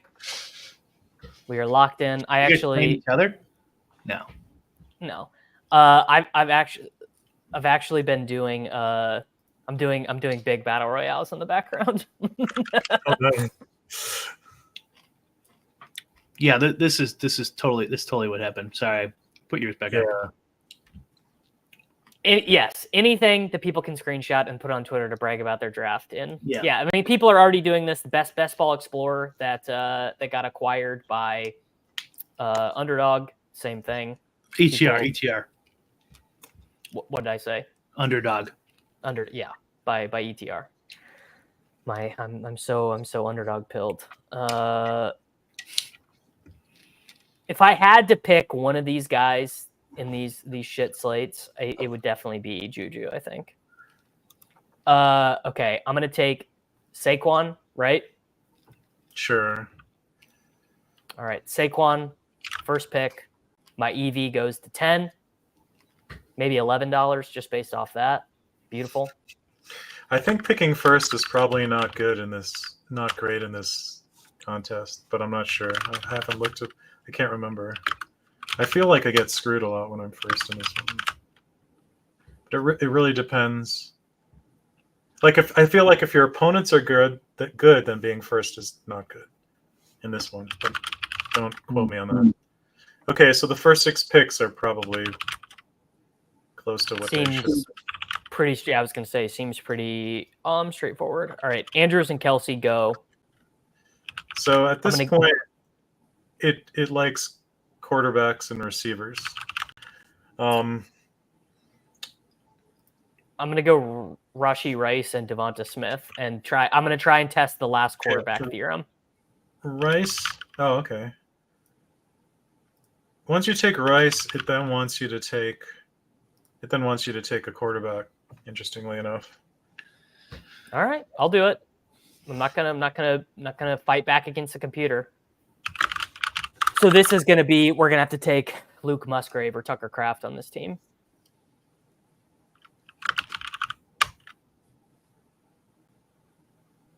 Yeah, the first doesn't, because you don't get to choose. You're not going to get to choose tight end, I guess. Someone else is going to make that decision for you, probably. Yeah. It's like you're going to get robbed out of something. You need a mistake. Something's going to be scarce for you. Which, whatever. We still find a way. We still find a way to win. Yeah, fourth seems right to me. All right. Devonta, Lamar, Flowers, Worthy, and Jaden Reed go. So now we have to. It thinks this guy should take Goddard, which I think is fun. But I don't know. He won't though. Probably not. He's All right. So it wants a receiver here. It wants Dobbs, I bet. Dobbs or Watson are the top 2 right now. All right. Once we take Dobbs, what does it want us to do? Once you take Dobbs, it wants you to take Watson also. I don't know how it's easy to take that. Let's see. Watson or Bateman are the top 2 at the moment. Frickin' Bateman, dude. This tool is Watson is winning. Watson is winning by like $1. Yeah, these are fake touchdown odds though. The touchdown odds being offered by sportsbooks for these first 2 games is some of the most criminal shit I've ever seen. Carson Steele first touchdown is like 20-1. Making up for those taxes. Musgrave went. So we had a double quarter. So I guess I'm taking. You're gonna get likely. No, you're not gonna get likely. So I gotta take Tucker frickin' Kraft. You're gonna get Kraft. Yeah. Unless you want to get cute and take something weird. Yeah, Kraft. What does it make my Kraft. EV if I take Noah Gray? It only costs like 60 cents in EV. All right. Well, I've spent 60 cents on worse. Probably because it's hardly ever picked. Well, Tucker Kraft is injured. Tucker Kraft has a back injury. Okay. So this is going to be a way for Davis to justify all his picks. It's like, it's only 60 cents, dude. It's only 60. Dude, it's only 60 cents.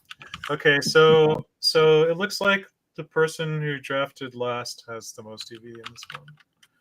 So right. The Jordan Love team, it thinks is worth around $12.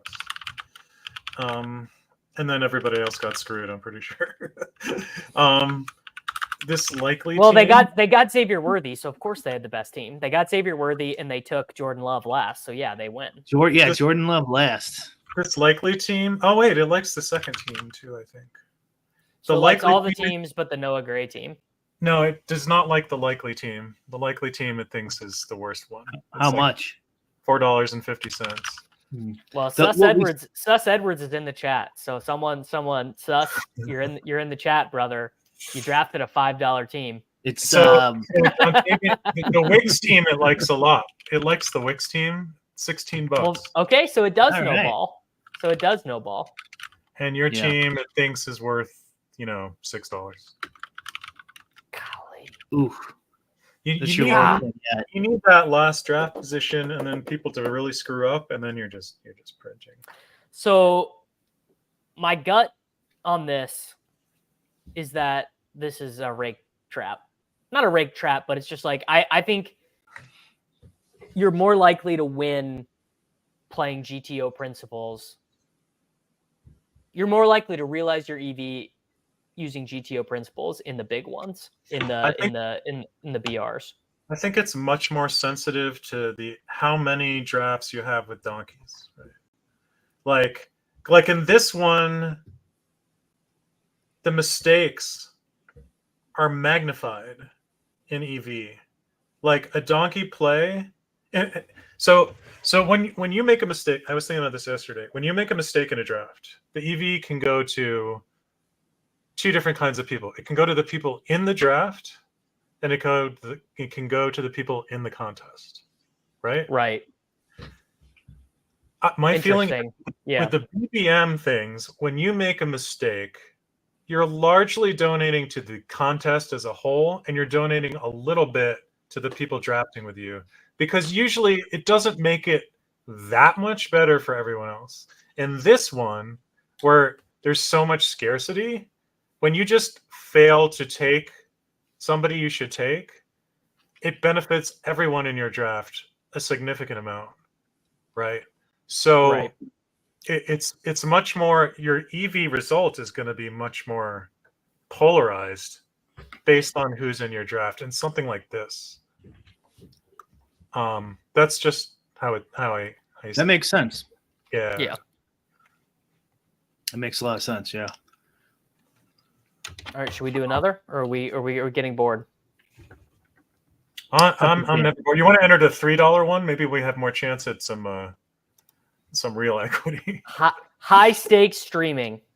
There we go. We haven't seen any I think we saw one really bad play total so far. I don't even know where to find it. It might be gone. That might be sold out. Dan. I think the lowest we saw was $3. A $3. Yeah, it was $3. Did that sell out again? Yeah. Time Palooza. Oh wow. It's sold out. Wow. They'll do another one later, probably. All right. Well, okay. Same one it is then. Glutton for punishment. You just need a little luck. Mostly in pick. You need to do a better job of picking your opponents. I need to do a better job picking my opponents. Yeah. Well, look, they knew. Yeah, the 3 filled while we were doing this. So wow. Okay, we got with the 2 spot. We said the 2 spot was good, right?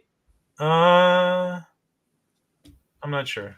The 2 spot's really good. I think 2 spot is good if 3 or 4 screw up. I don't know. That's kind of obvious, isn't it? I think the last 2 spots are probably. I don't know. All right. So Jordan is from Saber Sim, good player, obviously. Yeah, I don't know. You've got one person with no. But this guy had that. This guy was in the last one, and he had the highest EV team. He did. In the last one we did. Maybe he got lucky. Well, right. That would be. I mean, how would you know, right?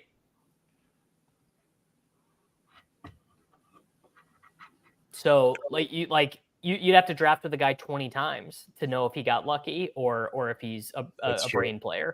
That's fair. Yeah. Wow, a non-derogatory. That's fair. All right, we are up. I assume it wants us to take Pacheco. A running back. My guy Jordan is in the next 34. You can also switch it up with running backs because their projections. All right, I'm going to take my I know ball take is that Pacheco gets squeezed by Steele and by Pirine, so I'm good passing on him. Yeah. Jordan is in the next 34, and we are just giving him the free fucking alpha. Not even charging him a super chat, man. Devin just got a soft room and got Mahomes, Pacheco, Rice, Smith, Dobbs, and Kelsey. Yeah, I mean. Yeah, that's pretty sweet. So now you're in a bad spot. I actually think drafting second is the worst. If the worst spot. If your opponents are good, it's actually the worst. So it wants us to take Rice or Andrews, I'm assuming. It's saying Rice, Smith, Andrews. Yeah. Okay. Well, I mean, if Rice. we're gonna lose it, if we're gonna, I was gonna say if we're gonna lose anyways, I at least want to take the players I like. Yeah. All right, Jordan passes on the tight end, so that sets up Andrews for us if we want it. Yep, that's leading right now. No, it's some. It's all these. This I love. I love the idea of in his Sims. It's like the hot dog race at a baseball game, and it's like, oh, Rice is ahead now, but Wicks is catching up. Like it's like they're competing against each other to get. It's to the mixing top of a the lot of things here. I think you're unlikely to make a bad pick from an EV perspective. Like, yeah, it was just mixing it up quite a bit. Oh, Chris was the high EV from the last draft, and he says it's not luck. There you go. Yeah, I think this is no, this is not right. It doesn't always, the sim does not always have the tight ends as the clear top 7. It depends. Well, it has the first 6 drafts here we have is the most common thing I see in my stuff.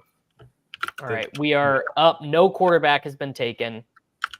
It's gonna say Goddard. Yeah, I like the guess. All right, it's running now. Yep, you are correct. God, will the computer just give me one good draft?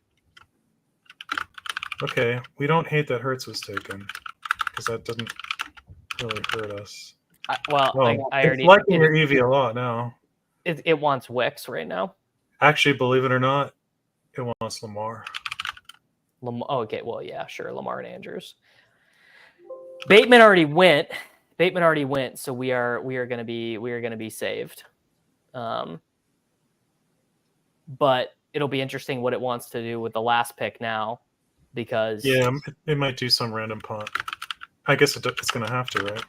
It's going to have to now, and I'm gonna overrule it probably. Yeah, no, that's exactly the kind of pick where I think the no ball is the best. Well, yeah. So you have Andrews, Aguilar is available. Aguilar, Watson, Justin Watson. Should I? Wow. How much should I overrule the computer? No, I'll do Watson because we don't have Worthy. So we don't have Worthy. When you don't have here's a little bit of a ball knowers thing. On teams where when you don't get Worthy, you want to take Watson because one of those two guys, they're directly competing for each other's snaps. Yeah, watch on Endgame, bro. Watch on Endgame. So it's an interesting team. So it thinks you got $13 out of this one. Let's go. And that's interesting. So you have two Kansas City receivers, but you've got Jackson with Andrews. But two Kansas City wide receivers can totally get there in a game where Lamar runs a bunch. Yeah, that's true. The strategy here is to do what the computer says is good. That is my. To be fair, what it's trying to do, it's trying to look ahead and figure out what your opponents are going to do and what that means, what you should do, right? So it's trying to look down a tree of possibilities, and so it knows what spots they have left. It knows what's attractive to your opponents, and then it tries to basically figure it out by working backwards. So the strategy here is it really freaking depends on what your opponents are doing. Whereas in the big draft, the battle royale, it's much more about like the projection curve, the ownership, what pieces are likely to be available for you to correlate with these kinds of decisions, right? But here it's like, oh shit, there's only one tight end left, and there's one guy left going after me who has to take one. How likely is it that he takes it, but then he's incentivized to do this other thing? Because it's all of these kinds of calculations, right? How much does this compare to the golf ones, the uncorrelated ones that you were doing? Completely different. Yeah. Completely different, because this is way more interesting to me because you have positional scarcity at multiple positions, right? Golf, there's only one position. There's only one position. It's just a straight up curve. So it's a game of, number one, you're drafting players who are basically identical to each other at roughly equal frequencies at equilibrium. So if you're seeing your opponents do something else, you can make a counter move, right? So if I've got 10 golfers all the same, but these 3 are being drafted way more than the others, then I can make a counter move by going to the others, plus combinations, right? And then it just becomes a question of like, how tight is the projection range where you consider 2 golfers to be the same, right? What golfers are really in the same quote unquote tier? And then that's pretty much the game, right? That plus no golf, right? That's it. Here it's like completely different. It's like, well, like this dynamic you see with Jordan Love teams often having high AV is something I found where it has nothing to do with Jordan Love being particularly good. It has to do with your opponents either making a mistake or getting pushed into a corner where they're forced to take all the other 3 quarterbacks. And then all of a sudden you're a pick ahead of everyone else because you can wait to pick it on the last round. Because right? you don't have to take a Justin Watson. You don't have to take a Rashad Bateman. You don't have to take a Tucker Kraft or a Luke Musgrave. And it's like, again, it's different than if he was projected like for 13.4 points. The fact that he's decent enough. Yeah. Right. Like let's pretend there was a slate where it was the same game, Kansas City, Baltimore, but let's pretend let's sub in the Vikings Giants game for the Philadelphia Green Bay game. It would be a lot different. The context would change massively. I think would be my guess. For sure. Yeah. I mean, we could hack up our game and change the projection of someone radically and see what it does. If you want to do that, it'd take a few minutes to run, but maybe another time. I don't know. I mean, I can hang out for at least 30 more minutes if you want to try and hack it up. Yeah, I could do that. Like, what is so the thing that is the most particular to me about this draft is just how close the quarterbacks are to each other. And I think that if you change that dynamic, like the whole thing changes. That's one. And then would it be good for, I'm trying to think, would this be good for hockey? What are the correlations like in hockey? Hockey's kind of like baseball, except that the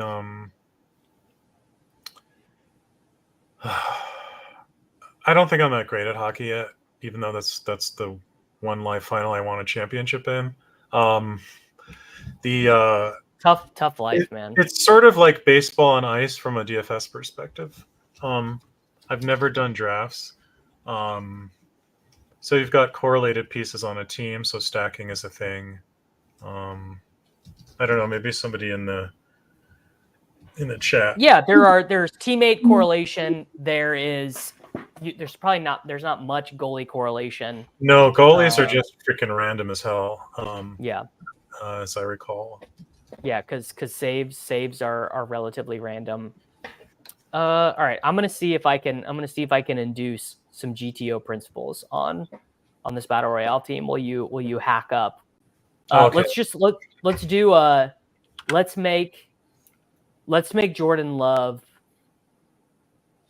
better. Let's make Jordan worse. Make one of the quarterbacks worse. Okay. So let's make Jordan Love a lot worse.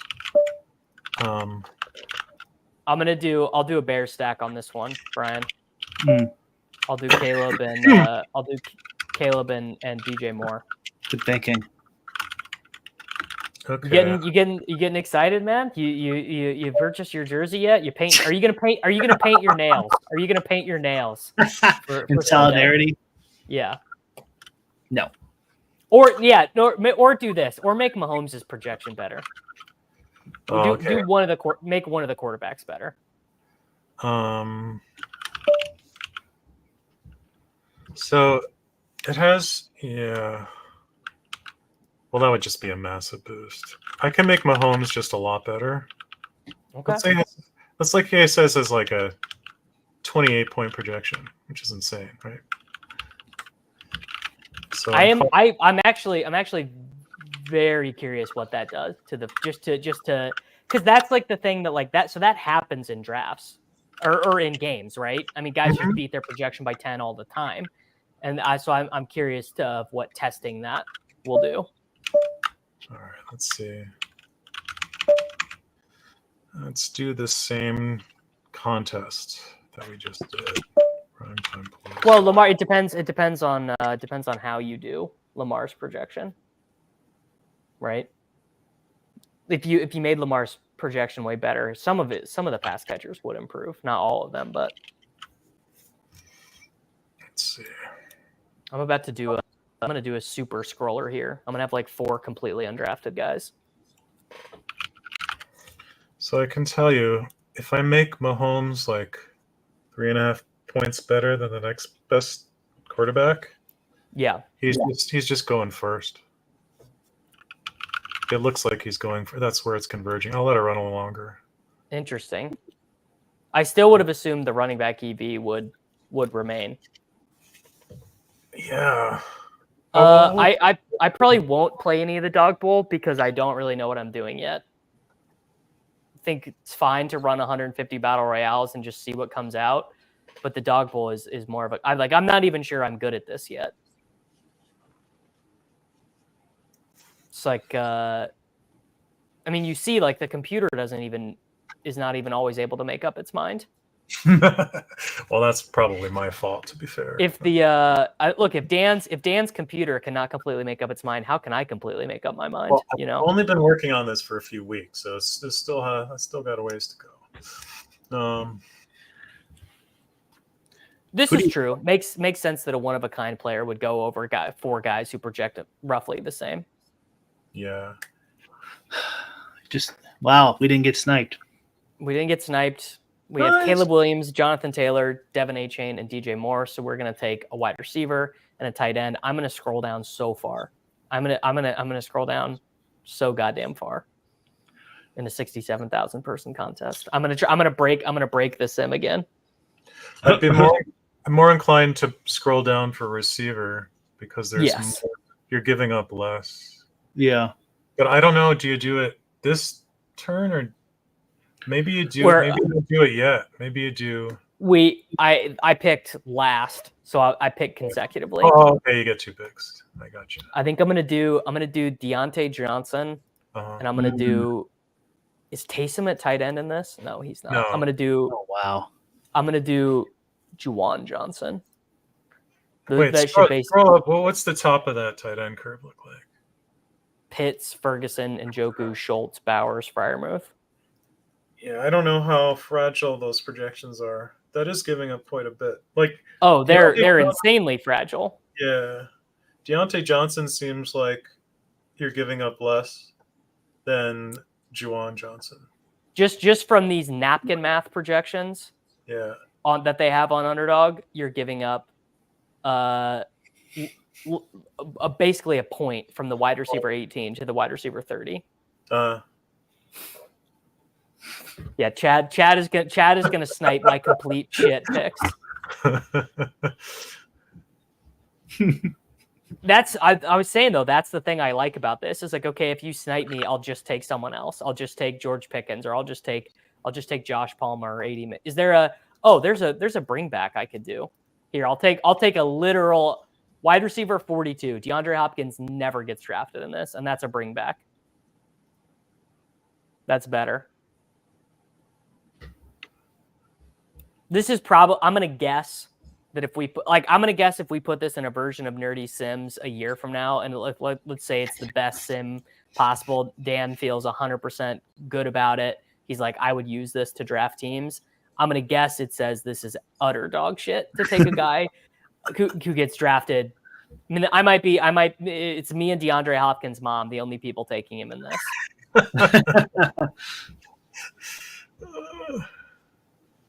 But maybe not. We just don't know. How could we possibly know? We need to do more research. Yeah. Does your player sim have the run back correlations and stuff in there somehow? It does, although they're very approximate. They're not very tight. They're kind of generalized. Yeah. It's something I could definitely improve.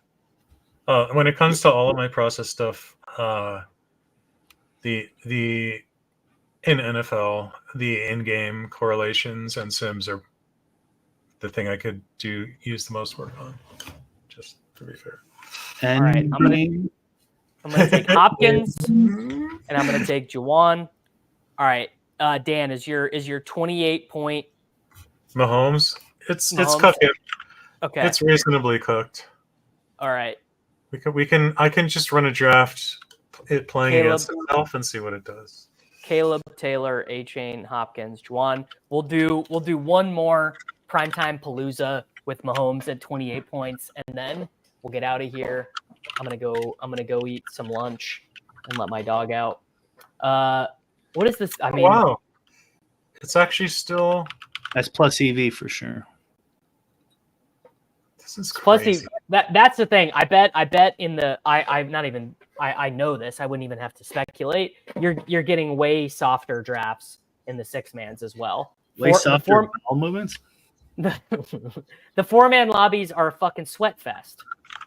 Total sweat. It would only be nerds almost. I think I did something wrong. My code is telling me something that's bullshit. Yeah, Pat Mahomes can never be projected that high. Pat Mahomes can never be projected that high.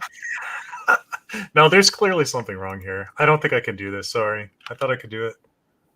I must have entered something on the wrong line. What the hell? All right. Then we're gonna do one more battle royale. Then we're gonna get out of here, and it's gonna be Dan can't look at his computer at all. My computer is off. No sims. You just have to purely speculate. All right. Speculation is my middle name. Based on. Who do you think the most negatively correlated, according to my stuff, teammates are for Sunday? Oh Jesus! It's actually a tie. Anthony Richardson and Jonathan Taylor. They're up there. But I would imagine it's got to be some running back duo where it's not Anthony Richardson. Let me see Anthony Richardson. Yeah, he's second. Wow. God, do I know ball or do I know ball, man? That is good. That was good. These are what positions? If it's RB wide receiver. RB wide receiver. Mostert and Tyreek. They're up there too, but not number one. Pittman and Taylor. No. Bijan and London. No. So we're looking for a receiver that just sits down after they run up the score or something. Bijan and London's not even that bad. That's not right. CD and Rico Dowdle. I don't know. Yeah, it has to be. No. You know who else was up there? Malik Neighbors and Devin Singletary. That completely makes sense. That team is maxed out at about 18.5 points. It's the Seahawks. Oh, Ken and Walker and Metcalf? Or Walker and Lockett, either one. Yeah, I mean, that's funny you say that because I was like, I literally wouldn't even consider them. They're so negatively correlated, it wouldn't even consider in my life that anyone would play them together. All right, Dan, you have the 5th selection in this draft. You have to intuit what you think the computer might do. Tyreek goes 1, Lamb goes 2. I'm guessing that you're going to be able to choose between Josh Allen, A-Chain, and Nico Collins. I'm going to guess. Bijan went, so this guy probably is going to take Justin Jefferson, I would guess.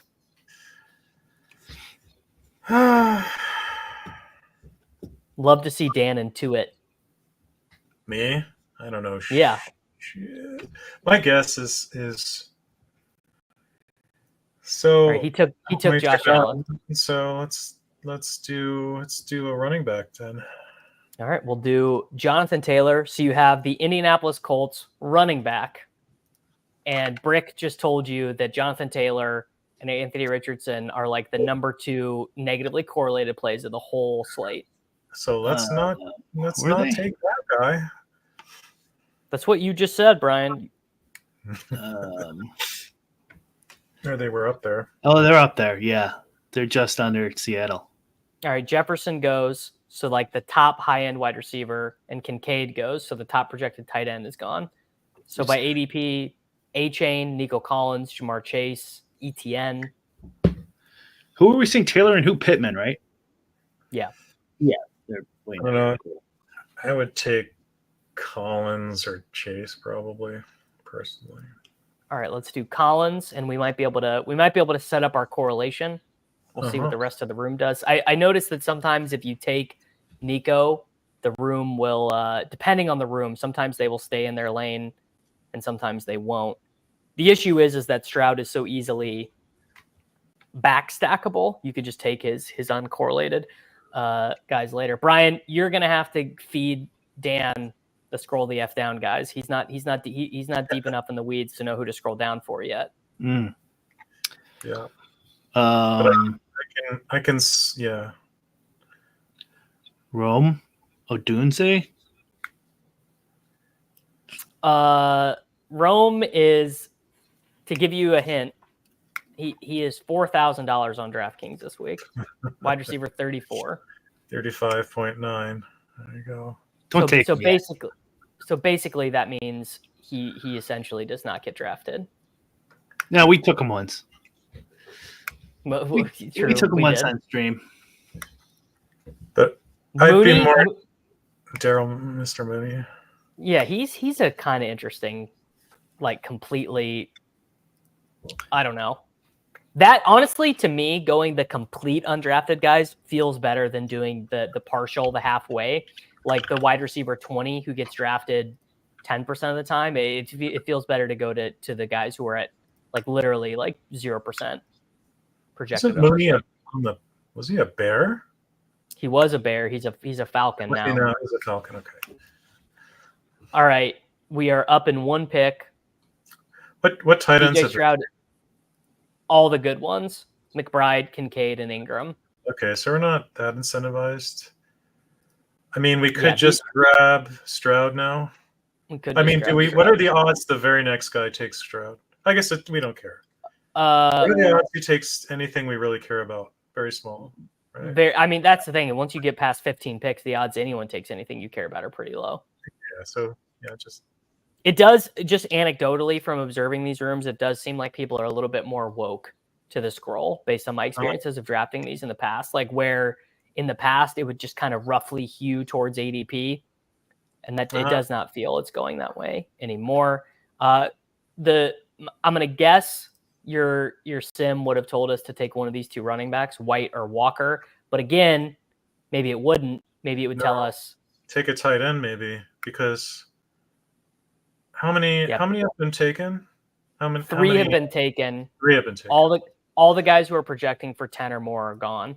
If you're planning on scrolling left down with your last pick, I'd be more inclined to take a tight end higher up the thing. Otherwise, I don't know.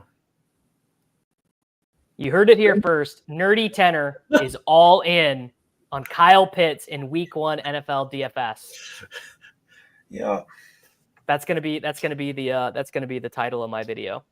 I might check the tape just to be sure. All right, so we have it set up. Now you can just do. We have all 100% undrafted guys, and probably one of the most chalky stacks, and one of the most chalky bringbacks. So now you can just. We are pretty heavily incentivized to scroll with our final two picks. Brian, would you like to nominate a scroll? I don't really have one off the top of my head. Just looking at these studs. It's just embarrassing how much this man doesn't know ball. Everyone in the chat, this is who your DraftKings money goes to. This guy who's gonna paint his nails on Sunday and doesn't know who Tony Pollard plays for. Tennessee. Wow, you only know that because we did it 2 days ago. It's right in front of my face too, but it is right in front of you. I did know he was on him and Spears. What did your Sims intuit about the quarterback double stacks? Because we could do that. So He said already, like it's roughly It was- 15% as of now. as Okay. of now. But that number may come down, and It it's may a little. go up. I would say it's either going to stay where it is or going to go down, and I'll explain. Well, actually, I won't explain. It has to do with how the whole thing is engineered. I'm going to do a huge scroll. One huge scroll. Zach Moss. All right, now we got to take a wide receiver. We could take one of the Texans guys, so we could do the double stack, or we can scroll.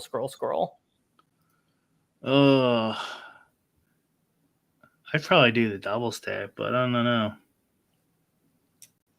Dunze's Yeah. just sitting there staring us in the face. He's just staring. This is unlisted player. Nice. Dunze would be unlisted player. What do you think, Dan? Sure. It's only 60 cents an EV. I'm gonna do the double. You're gonna double it. I'm gonna do the double. That's gotta be combinatorially unique enough. All right, guys. So we're hoping for just absolute insane. We're hoping Houston score. Stroud throws 330 yards and 4 touchdowns, 2 to Nico, 2 to Dell, and Jonathan Taylor scores 2 touchdowns on the other side of the game to keep it competitive. Right. So that needs to be a high scoring game. It needs to be a high scoring Oh, game. yeah. Very high scoring game. Master has spoken. Yeah, here we go. There we go. The master of EV. I'm gonna grant this team in a $5 contest with 10% rake. I'm gonna grant this team $2.17 of expected value. $50,000. 50,000 more EV than is in the Somehow contest. Larger wins first and second and third. Well, you got to factor in the rake Yes. back. Oh, that's right. All right, guys, that was a fun little stream. Tell That the was people if they enjoyed all of that, how they can learn more sim, how they can learn more fake ball at endgamesyndicate.com. Yeah, we we got have- a lot of videos up. We got a bunch of videos on the stuff we were just talking about. So yeah, a lot of GTO videos, best ball, DFS. You could see nerdies typing in action, on these videos. We also Utica does no ball videos on there. Shipment Money's got some videos. Right now we're just training videos, but hopefully we'll add some stuff in the future. And draftcaddy.com, Davis, which is the most best ball relevant thing we got. We're definitely gonna add ownership on there. We talked about this last stream. I think we can automate that. I'm talking with our coder right now, actually. And then spreads and totals should be on there today. If you want to look at the spreads and totals of the game. And maybe Dan can feed us some info eventually, like equilibrium ownership percentages or something like that. If you could pull that off, that'd be sweet to show on there. Like projected ownership versus equilibrium ownership. Yeah. That would be extremely useful. Yeah. That's all All I got. I just got to see whether my Shodan stuff even runs today. I got stuff to do. I'm gonna do that right after this.